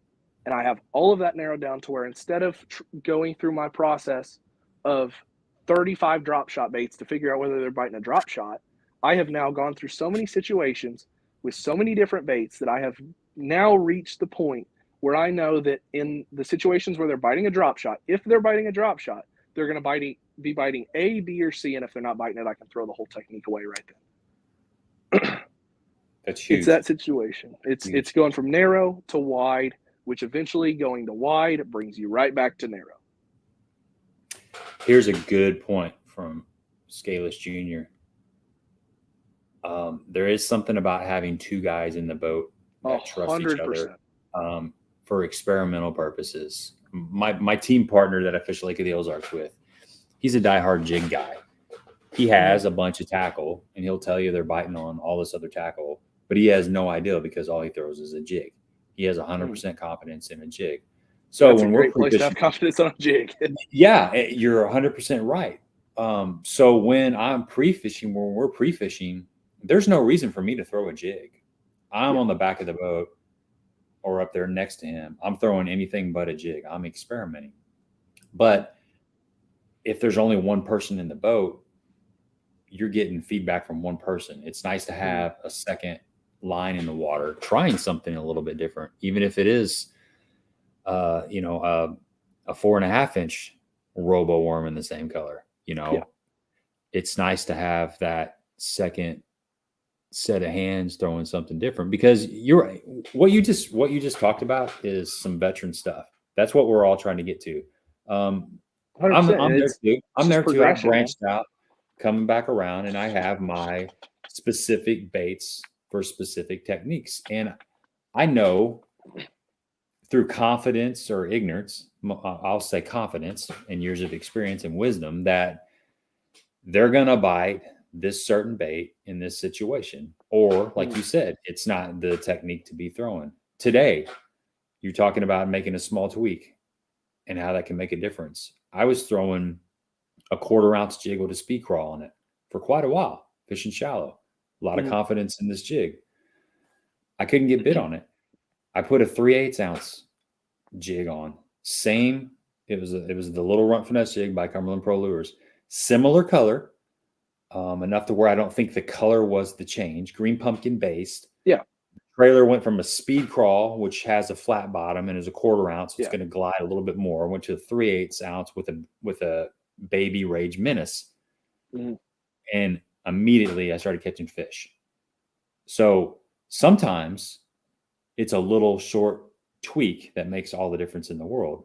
Yeah, Other times 100%. they're just not on a jig or they're just not on that pattern. So that's the thing that is a little bit tricky about figuring that out. But if you do have confidence in a bait enough that you're sure that it's not the bait, they're just not on that technique, then man, you're way ahead of the curve for sure. 100%. If you've got it dialed with every technique to the point where you're like, these are the profiles I need to throw, these are the colors I need to throw.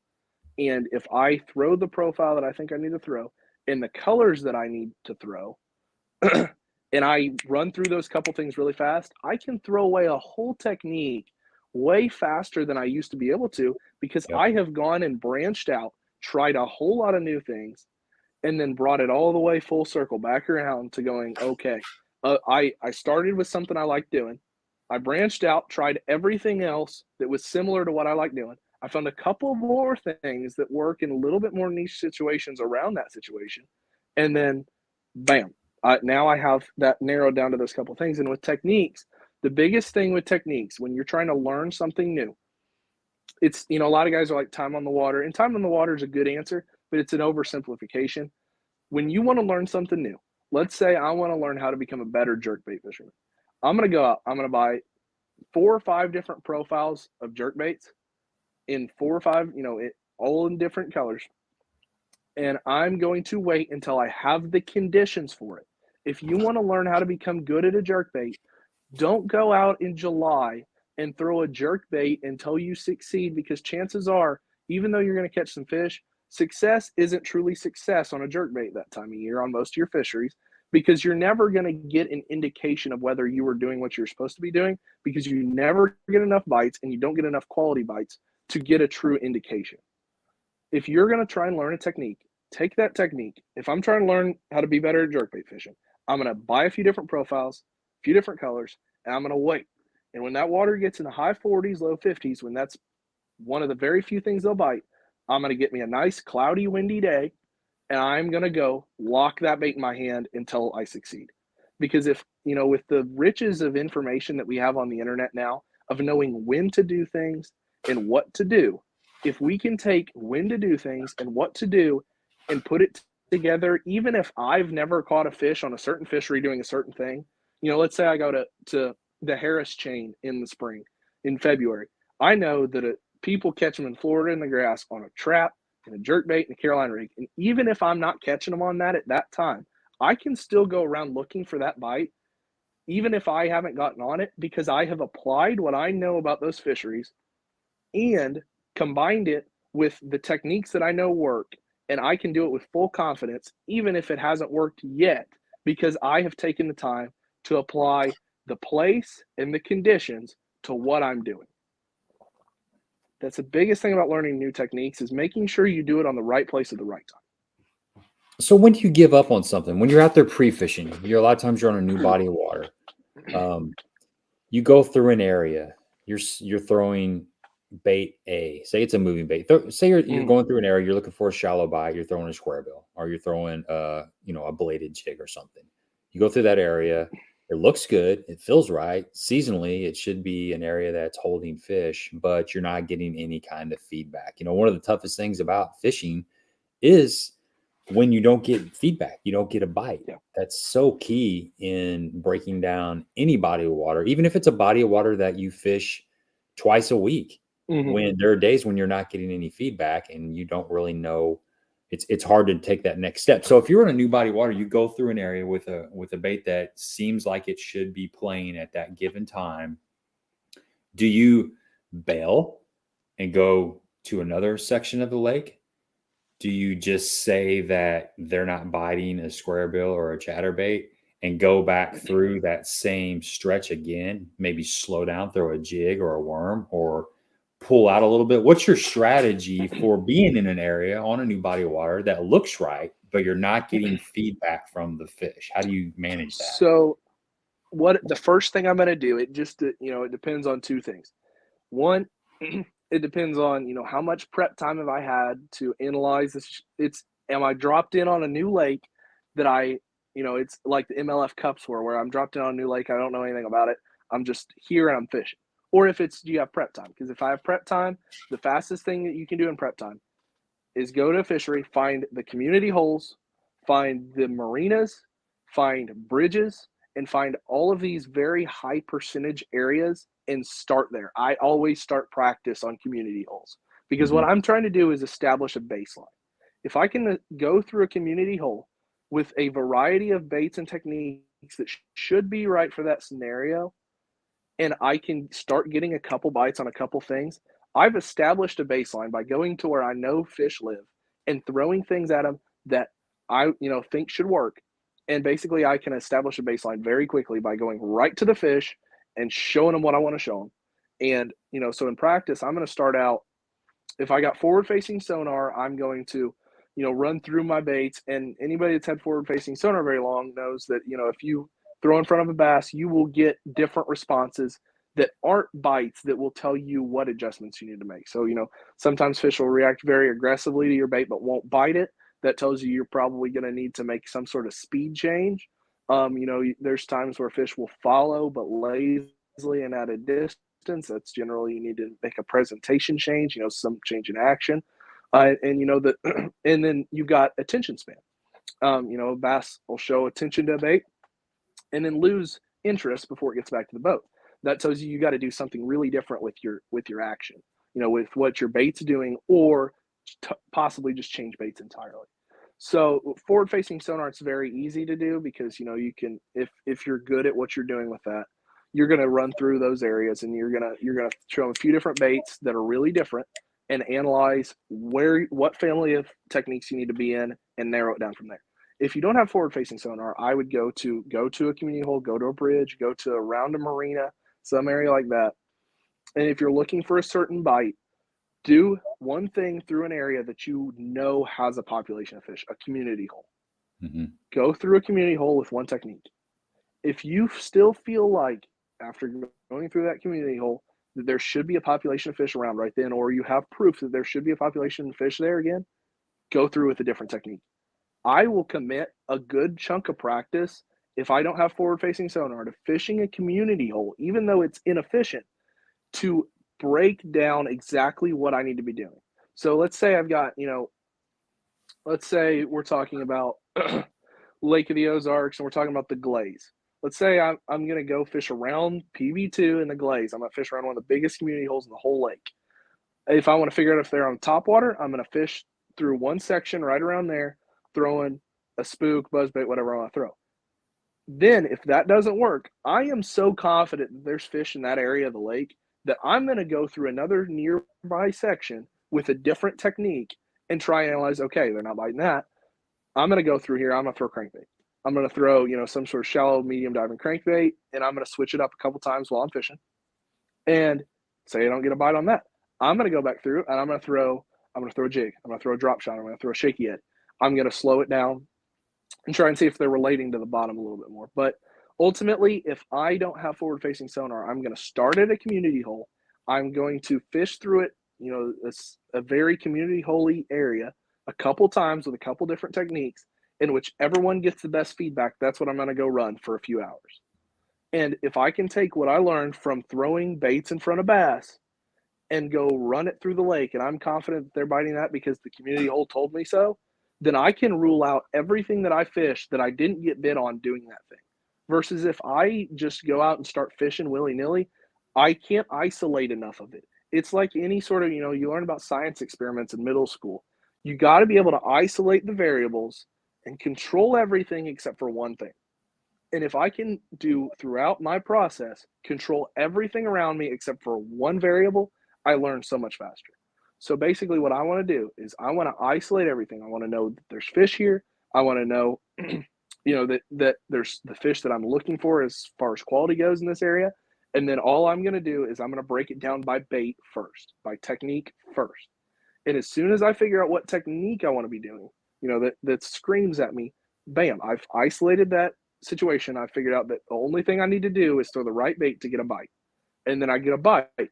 Now I can go into all these other areas where the variables aren't controlled as much, but now I've controlled one more, which is what technique I need to be doing. And once I've controlled that, now I know I'm doing the right technique. Now I can start going through different areas. I can pull up on a main lake point and do this technique that I think is going to be working. And if I don't catch them, I know either A, they're not on this main lake point, or it's a section of the lake. And that's when it comes into just deciding based on water temperature, water clarity, and current where I need to be on the lake to match that technique. So once I fish around my community hole, I get a bite on the technique I'm doing. I'm going to take that technique and apply it to the section of the fishery that sets up the best for that technique. Because in most of our major impoundments, this doesn't go for lakes that are 3 or 4 miles long, but in our major impoundments, places that are 15, 20 plus miles long, there's going to be certain sections of the lake that are good for different things. We all know that. And, if let's say I fish my community hole and I get a couple bites on chatterbait, I'm going to go, oh, I got a couple bites on chatterbait. I need to go up where I got some off-colored water, probably an area with a lot of cover, and I'm going to start breaking it down from there. Versus if I start in my community hole area and I pull up and I start throwing a swim bait. Let's say I'm throwing a big swim bait, and I get a couple bites on a big soft swim bait. I'm going to take that technique and I'm going to go, okay, they're biting a big soft swim bait. I'm going to go somewhere where I got some steep, hard contours like seawalls, bluff walls, steep undercut banks, and I'm going to go find some clean water. And I'm going to go where fish can see it, because with a swim bait, your friend is visibility. You want fish to be able to see it and engage with it from a distance. So it's all about starting with a baseline in a community hole or somewhere that there's fish, starting there where there's fish, finding what technique you need to be doing, and then taking that and extrapolating it across the fishery on everywhere that sets up right for what you're trying to do. That's good stuff, man. Really, really good stuff. There's a lot of value in what you just said. And you also have to have the discipline to run that and not get sidetracked. That's the problem that I have, and I'm sure a lot of people have, is so the difference in a tournament fisherman, somebody that's making a living versus a weekend angler, one of the biggest differences is we are trying to get away from it. A weekend angler or somebody that gets on the water, once, maybe twice a week, and is not making a living doing that. We're getting away from the grind. We're out there. We're looking for fish. We're trying to pattern fish. We're learning. Well, we can very easily get sidetracked. Someone who is pre-fishing for a big event or fishes as a source of income, they have become disciplined enough to do what you just talked about. They're able to really implement a process of breaking down a certain section of the lake, breaking down a technique when they do figure out what's going on, being disciplined enough to not try to find something else. Instead, they leave and they go to try to duplicate it to find the perimeter. How far can they stretch that pattern out in that section? Because I'm guilty of stopping 50 yards or 100 yards from the juice to try to expand my area. A lot of times it doesn't work, but there is something to be said about being disciplined enough to find what you need to find, go and try to replicate that. If the variables are not consistent, you got to figure out what variables have changed in those different areas. So the quicker you can do that, the quicker things make sense to you. Why was that area the place that technique was working? And then what about like a secondary technique? Like you found plan A. What about a plan B, plan C, plan D? Because a lot of times conditions change or you get pressure. Maybe you were fishing through this area and these fish were not experiencing other boat pressure.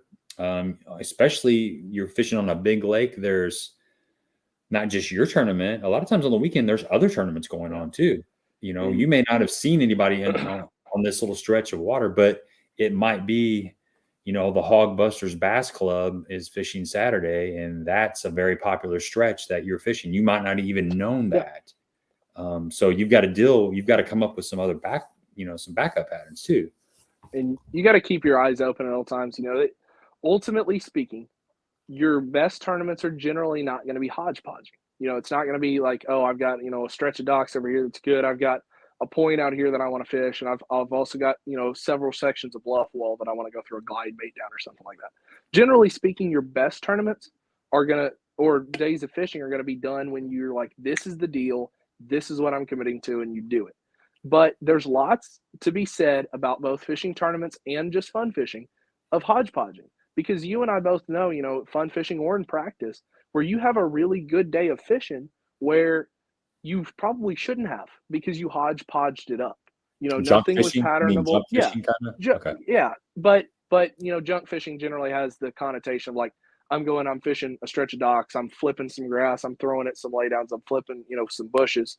Junk fishing has kind of a shallow connotation. As far as what I'm saying, hodgepodge, I'm like, I went out here, let's say I had a practice at Pickwick last year. I went out here and I caught a couple big ones off a ledge. I caught some off a secondary creek channel on a crankbait, and I caught a couple good ones on a buzzbait. Like stuff that's so wildly different, but you hodgepodged it up. And like you got to keep your eyes open because, in multi-day tournaments this doesn't play as much, but when you're fun fishing and when you're fishing single day tournaments, hodgepodging is really deadly. And a lot of single day tournaments and a lot of really fun fishing days that I've had have been done hodgepodging, where you go and you're like, okay, I'm going to go do this. And then you do it for a couple hours and you catch one good one. And then you go and you're like, hey, I've got a brush pile over here I want to fish. And you pull up, you fish a brush pile and catch a 4-pounder. And you pull up, you got a big bridge. And you're like, I'm going to go crank this bridge. And you catch a couple high twos or something. And, sooner or later, one stop after another, things pan out over time and you have a really good day doing a whole lot of different stuff that really over the course of a 3-day tournament wouldn't work.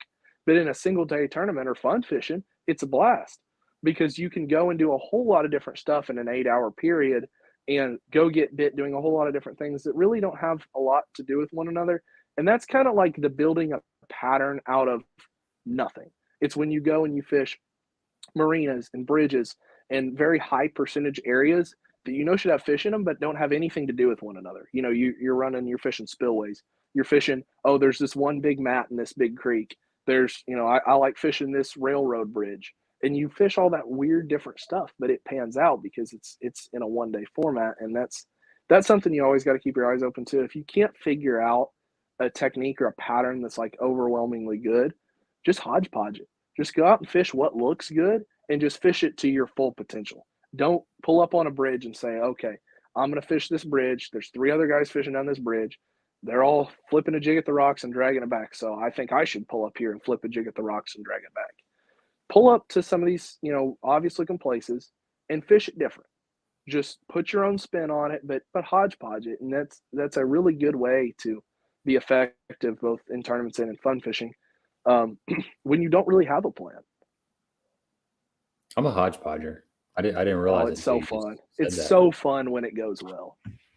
Yeah, I'm definitely a hodgepodger because I'm always looking. I'm out there trying to create content. I'm out there looking for something different instead of doing diversity 100%. So I'm checking. I'll slide out in 20 foot, and a lot of it's forward-facing sonar that seems to pull you out off the bank. And next thing you know, you're just out there roaming around. Chasing. Multiple times today that happened to me. I was way out further off the bank or into this middle of this cove than I realized. I was literally a couple times. I looked back and I'm like, how in the world did I get this far out? I knew I was out off the bank, and I wasn't really fishing the bank, but I was fishing, boat was in 15, 16, 17 foot, but next thing you know, I'm in 25 feet and I'm 200 yards off the bank. I'm just out there wandering around. So but I do that a lot. I'm sliding out, going back in shallow, just mixing it up. And then there's a lot of times there's situations where you have to cover a lot of water to get a bite with a certain bait. It's not like there isn't the magic bait that's going to get you a lot of bites in a short stretch, or you can just run to a certain area and put a lot of fish in the boat. There's times, and this has kind of been going on. I haven't been fishing a whole lot lately because we just got done building the house and stuff. So I haven't been on the water a whole lot in the last 7 weeks, which has been the biggest drought that I've been in a long time. So I'm having to kind of relearn what's been going on. And luckily it's in the summertime, so not a whole lot has changed.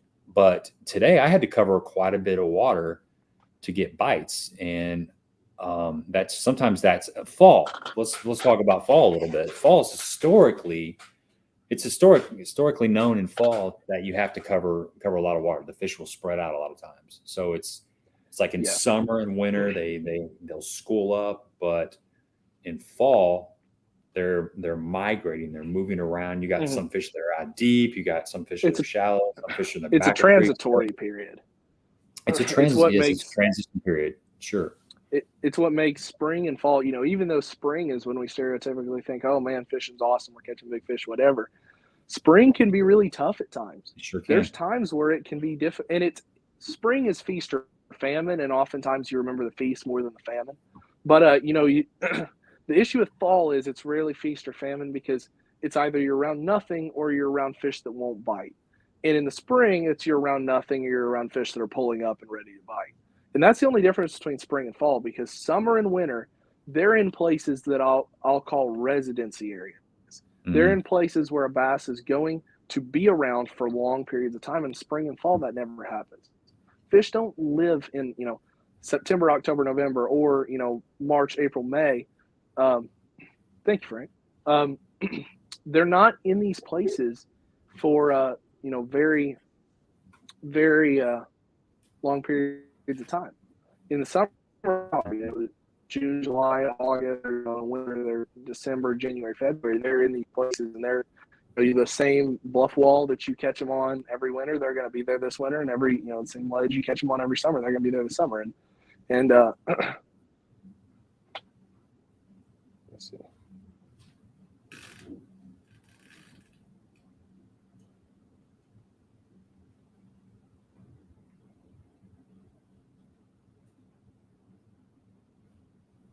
Kind of froze up there.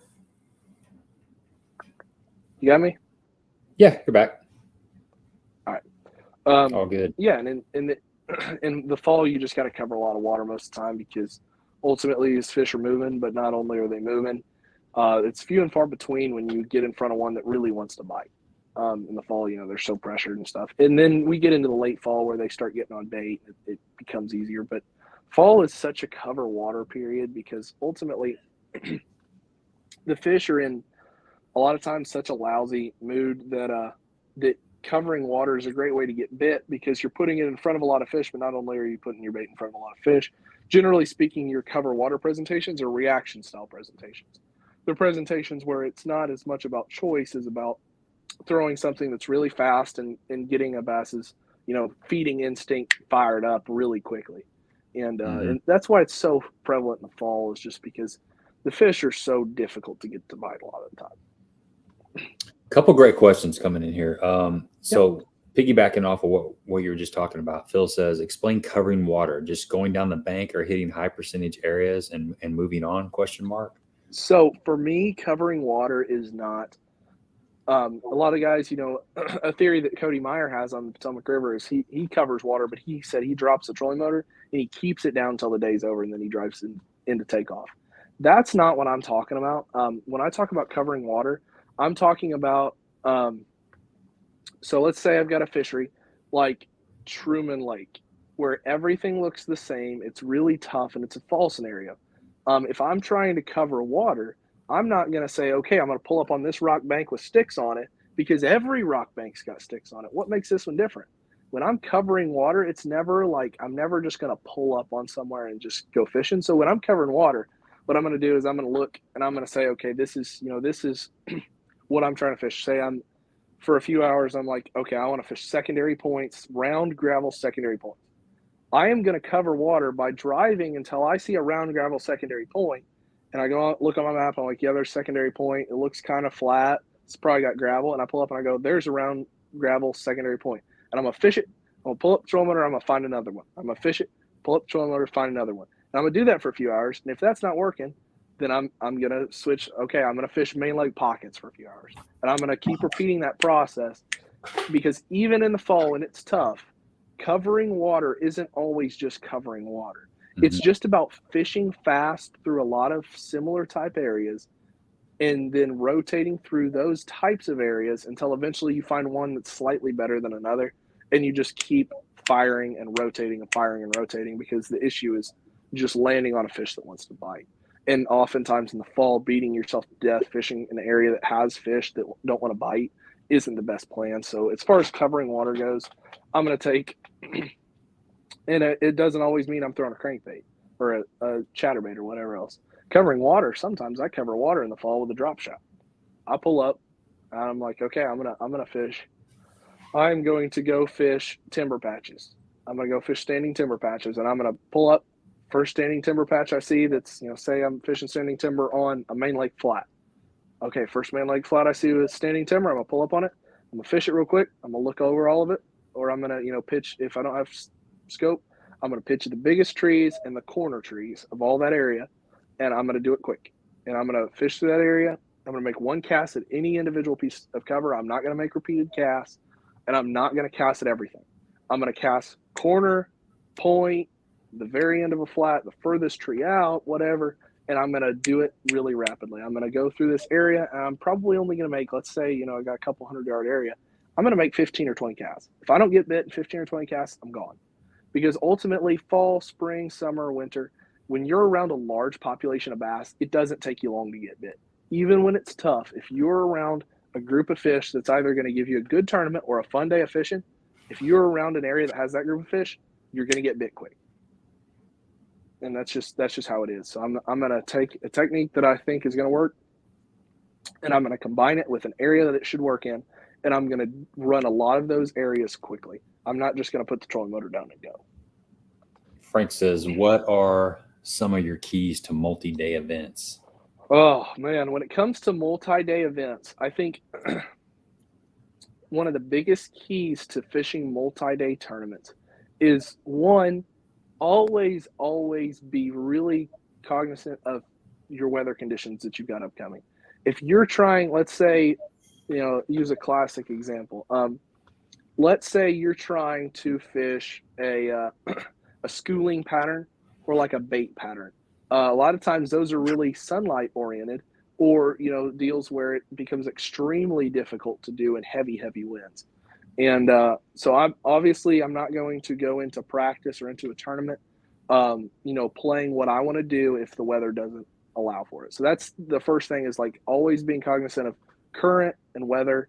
And then ultimately with multi-day events, the most important thing you can do is not focus on, oh man, I haven't caught a 5-pounder all week. I've heard a couple guys say they're catching 5-pounders. I am always the most focused on how can I reproduce, on most of our fisheries, not talking about the Great Lakes, but how can I reproduce that slightly above average bite, which on most of our fisheries is going to be about a 3-pounder. That's going to start. How can I catch the most excessive quantity of 3-something pounders? And generally speaking, most of our fisheries, whether we want to call them a pattern fishery or not, most of our fisheries are area fisheries. Because even with a pattern, you reach the bounds of your area of the lake where that doesn't work anymore.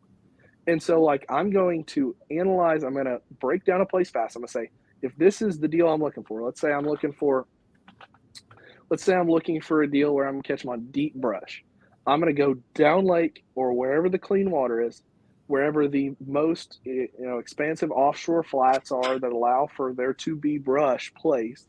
If I'm looking for deep brush, I'm going to go to the section of the lake that's got it, and I'm going to run that deal, whatever. And whenever I catch a good one, I really live and die by the triangle perspective that Brandon Polinick has talked about a lot. Jacob Wheeler talks about it, and some of the best anglers on the planet talk about it, which is that the areas where tournaments get won consistently on most of these fisheries on any given week, there's going to be a core area or two on this fishery that is significantly better than everything else. And when I find it, so when I catch a good one, I'm going to drop a dot, and I'm going to look at everything within, I'm going to draw a circle. I'm going to look at everything within, reasonable distance, 1 or 2 miles, and everything that looks like where I just caught that one fish, I'm going to fish everything around it. And generally speaking, if you're in an area of the lake that's quality, it doesn't matter necessarily if you're doing the exact same thing. If you catch a good one and you can go somewhere nearby within a mile or two and catch another good one doing something similar on a similar type area, generally speaking, you can catch them doing just about whatever you want in that area. That was a big deal for me at Eufaula, Oklahoma this year, is I found 2 areas where it was, way higher concentration of fish than the rest of the lake. And I didn't figure this out until in the middle of the tournament, really.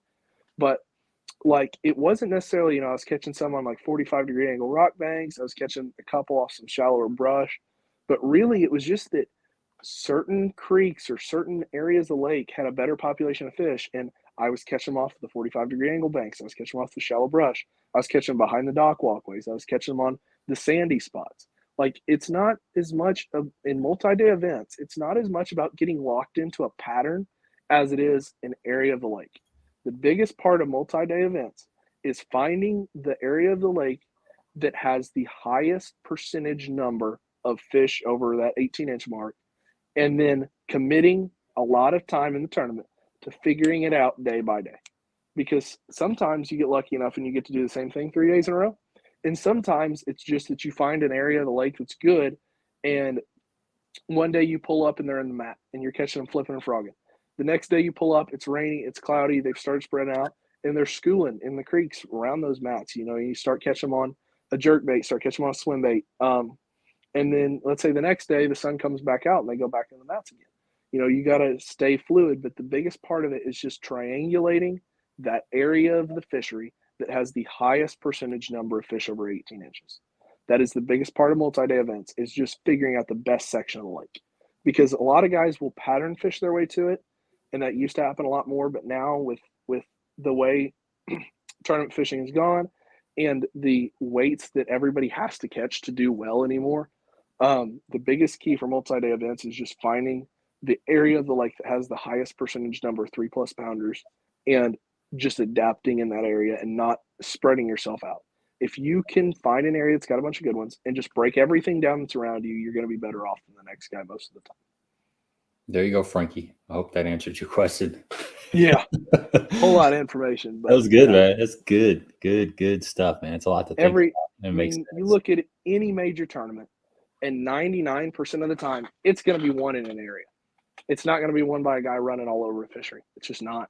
Right. Stuff got one that way back in the day when we didn't understand bass behavior as much, but now that we understand it the way that we do, most of the time, most of your tournaments are going to get won in an area.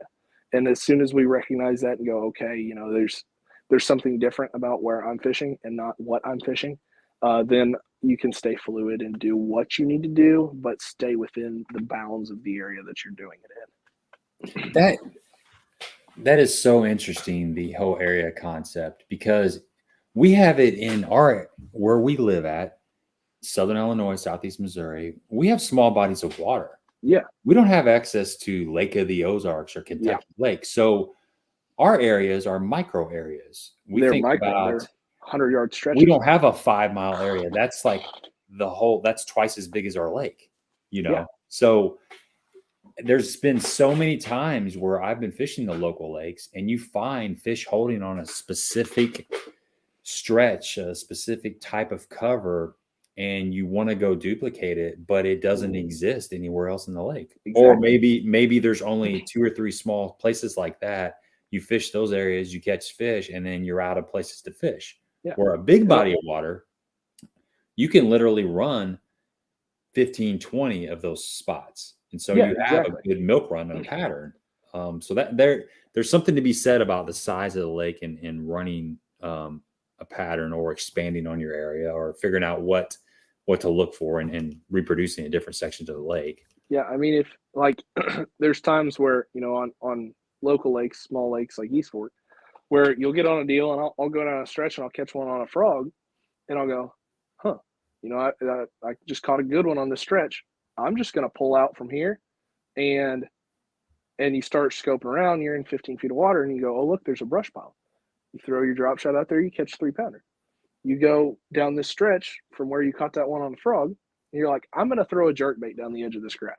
And you throw a jerk bait and you catch 2.5-pounder. And like, you got to stay nimble with your techniques, but get locked into areas. People get locked into baits too much, too often. Don't get locked into techniques, get locked into areas, and just rotate techniques within an area. This is, really applying especially to smaller lakes. But like, if you got somewhere you consistently catch good fish, fish everything in that area. And I'm not just talking about if you're catching them shallow, just fish everything shallow. Fish that whole area. Fish shallow, fish mid, fish deep, fish for suspended fish. Because if you got an area that's really good, they're going to be doing everything. It's good stuff. So you got a lot of experience on the water with fishing. Any experience with Sasquatch? You ever been out on the water, seen any kind of footprints, any hair, heard any creepy noises, or anybody in the family, any neighbors, any friends? What's your So relationship with the Sasquatch? Norfolk Lake in Arkansas, Mountain Yes. Home, Arkansas. That Yeah. is a place that's got some squatches. It might have some wendigos. I don't know what all has, but it's got some stuff up in the woods, man. They are out there. I would And agree. I mean, you could hear them. You could, see the evidence. It was springtime. I don't know if they were spawning, the bass were spawning, the crappie were spawning. I don't know if the squatches were spawning, but you could absolutely, the signs were all around you. And that's a place where if you ever want to, go combo, fishing for dinks and squatch hunt at the same time, I would absolutely advise going to Mountain Home, Arkansas. It's a really unique place, and you'll hear some sounds you'll never hear anywhere else. I would second that opinion because Bull Shows 2 years ago, same area, there's multiple caves that are just kind of sitting a 100%. little bit up off the bank, and they're actually little trails that go down to the bank. And these are perfect little trails where Mr. Bigfoot could go down and wash off his groceries before he eats and then go back 100%. up and sit in his cave. So I'm with you, man. That makes total sense. Mountain Home, Arkansas. It is the nexus of squatch activity in the Ozarks. I agree. Hey, true story from Cody Huff on here. Last time we had him on here, he had an actual Sasquatch sighting coming home from a night tournament on Bull Shows. Nice. Like morning. Yeah.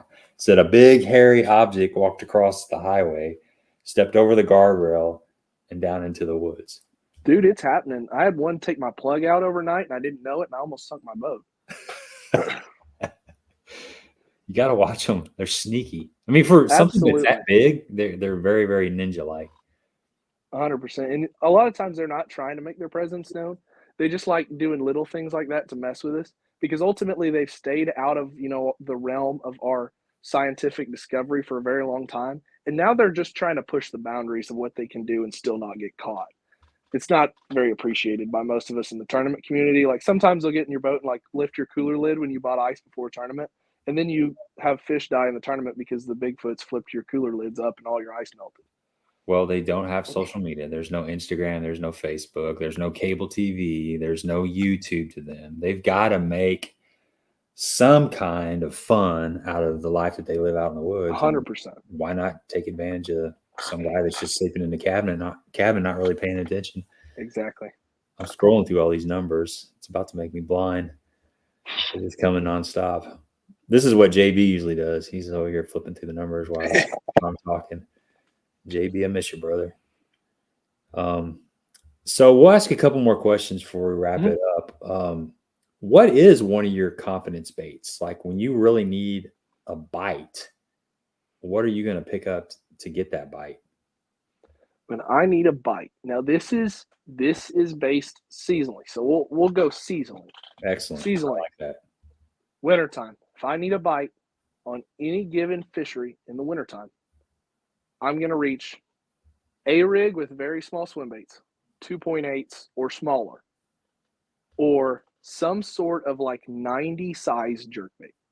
So not the 110s, a 90, a more compact jerkbait, generally a deeper diving jerkbait. Those are my two baits in the wintertime.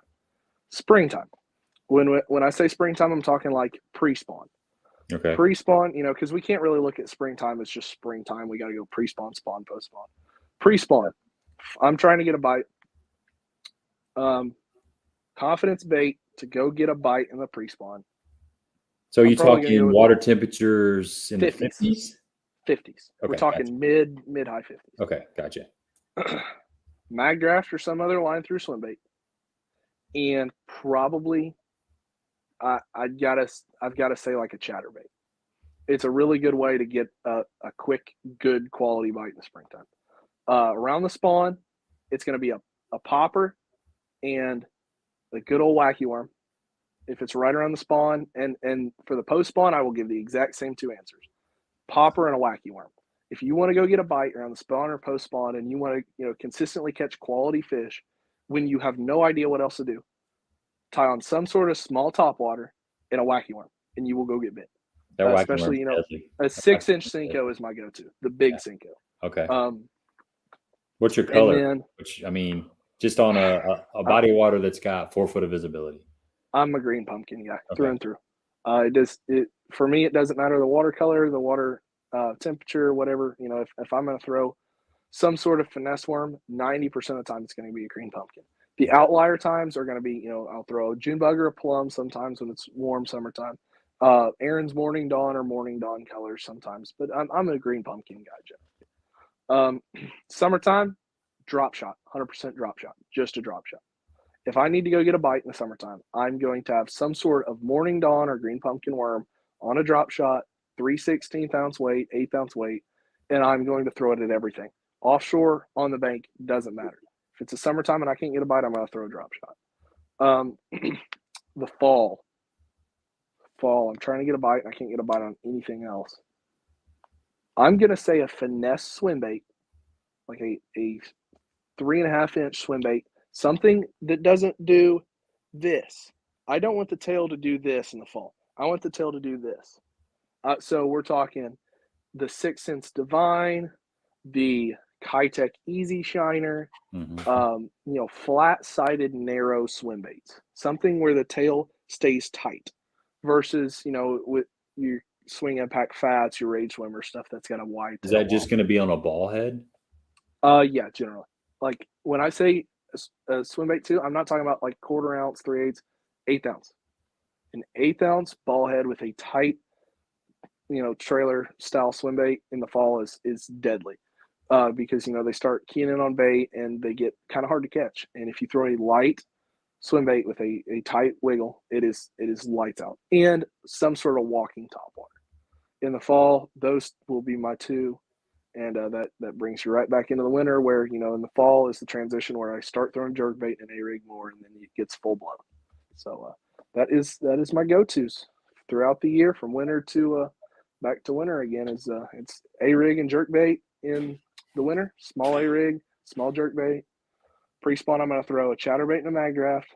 Spawn, I'm going to throw a pop R and a Senko. Post-spawn, I'm going to throw a pop R and a Senko. In the summertime, I'm going to throw a drop shot. In the fall, I'm going to throw some sort of walking bait and a very small, tight action swim bait.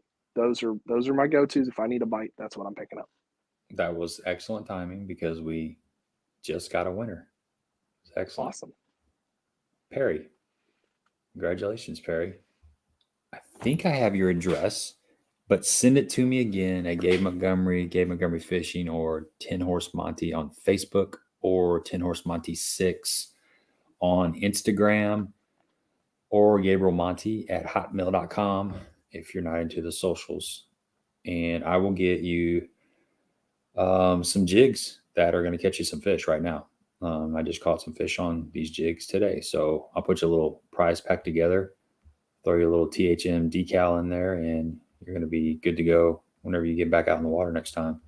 That was brutal for me. I was trying to listen to you talk and go through your techniques, and I'm sitting here just going through these numbers. It's like, holy cow, somebody please guess the number. So thank you, Perry. You saved my eyes. I mean, I was about to go blind. There's something about staring at a computer like intensely for a given period of time. It makes my head hurt.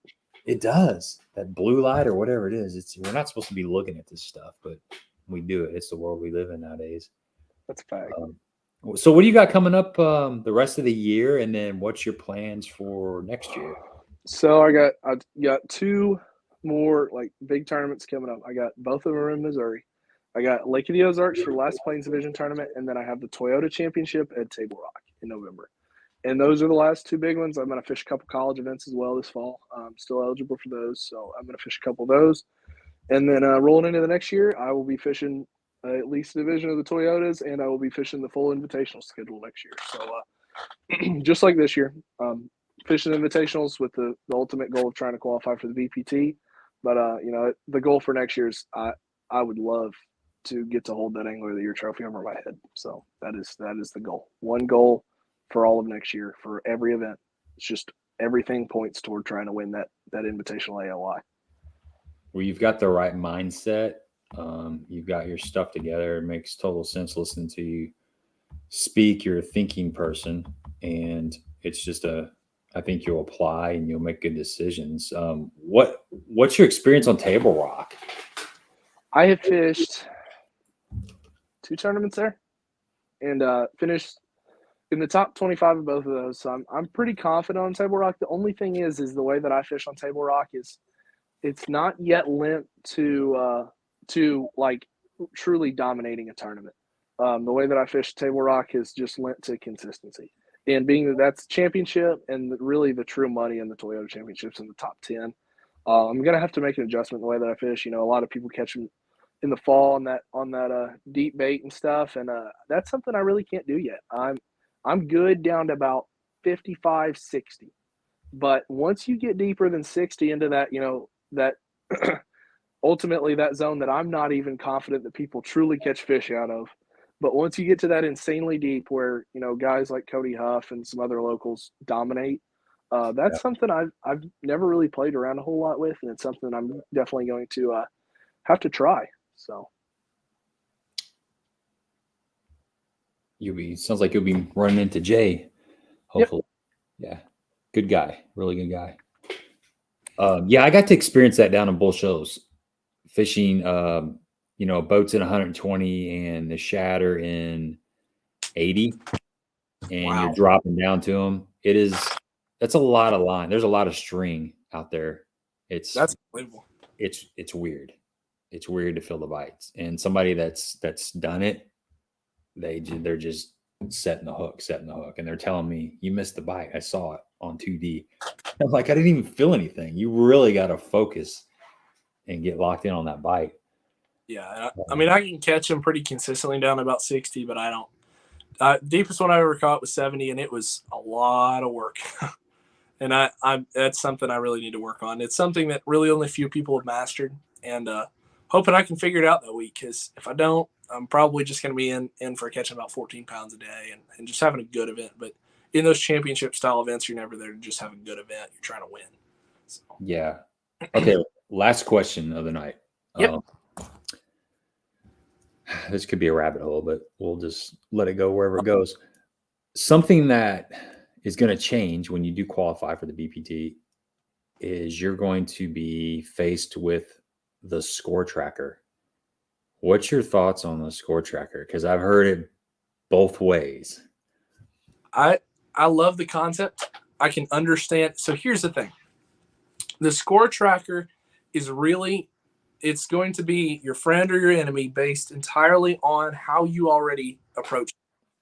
So if you are somebody that flies by the seat of your pants and does a lot of, you know, fish in the moment, what we'll call, that score tracker is probably not a very good thing. It's something that would probably speed you up a lot and, you know, force you to make decisions when ultimately, if you're a fish the moment kind of guy, your day is already planned out regardless of what anybody else is doing, because you're just going to go around, do things as long as it feels right, and then make an adjustment. And if that's your plan, the score tracker can't change anything because you can't force an adjustment when you're still trying to do what feels right. If you're somebody that's very, you know, milk runny, we'll say, somebody like, you know, you watch Jacob Wheeler fish. He is extremely fast and extremely decision oriented. It's not just fishing until, you know, things feel wrong or feel right. Thrift. Brian Thrift's the same way. Brian Thrift is the same way. It's very fast. It's very methodical. It's a system. Right. So if you fish with a system, if you fish, okay, this is what I'm doing for this reason at this time, score tracker is a good thing because it can allow you to go, okay, I'm wanting to, you know, expand on what I'm doing, but ultimately I got to be safe. And you're somebody that's got a system. You got, okay, I got a section of brush piles over here, you know, or I've got a big main lake point over here that's got some big ones on it, or I've got this rock flat that's got a few good ones on it. I'm going to go catch a couple 2.5, 3 pounders real quick, and then I'm going to get back on what I'm doing. Versus if you're a fish the moment guy, a lot of times you don't have a lot in the tank. If you're a guy that is really good at conserving fish, score tracker is great because it allows you to practice and still have confidence that you can get yourself out of a jam or get the weight that you need to make the next round without having to expend all of your time purely devoted to making the next round. And so if you can be methodical and have a system, score tracker is a very good thing in my opinion, but it just depends, man. If you're a fly by the seat of your pants, score tracker could spin you out. But if you're somebody that's pretty systematic, I think that it's something that ultimately will help the way that you fish, because you can make really informed decisions. If you're a decision maker, it'll help. Yeah, and I think it's good to know if you're not getting bit and the score tracker's lighting up, obviously you're in a non-productive area. Or Sure. if you are getting bit and it's not an every fish counts format, it's a best 5. You know that you need to keep hooking fish.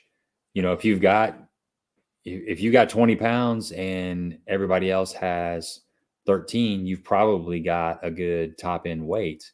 Yeah. But if you don't have that score tracker to look at, you're not sure, do I need to get up to 21? I mean, usually when you go into a lake, you have kind of a target cut weight that you need to hit. What you think is possible, and you Right. think what's seeing it. Low, what you need to have, and what you'd want to have. And ultimately there's a window of what's possible. And so you know where you're at any given time, even before the tournament starts, of where you need to be.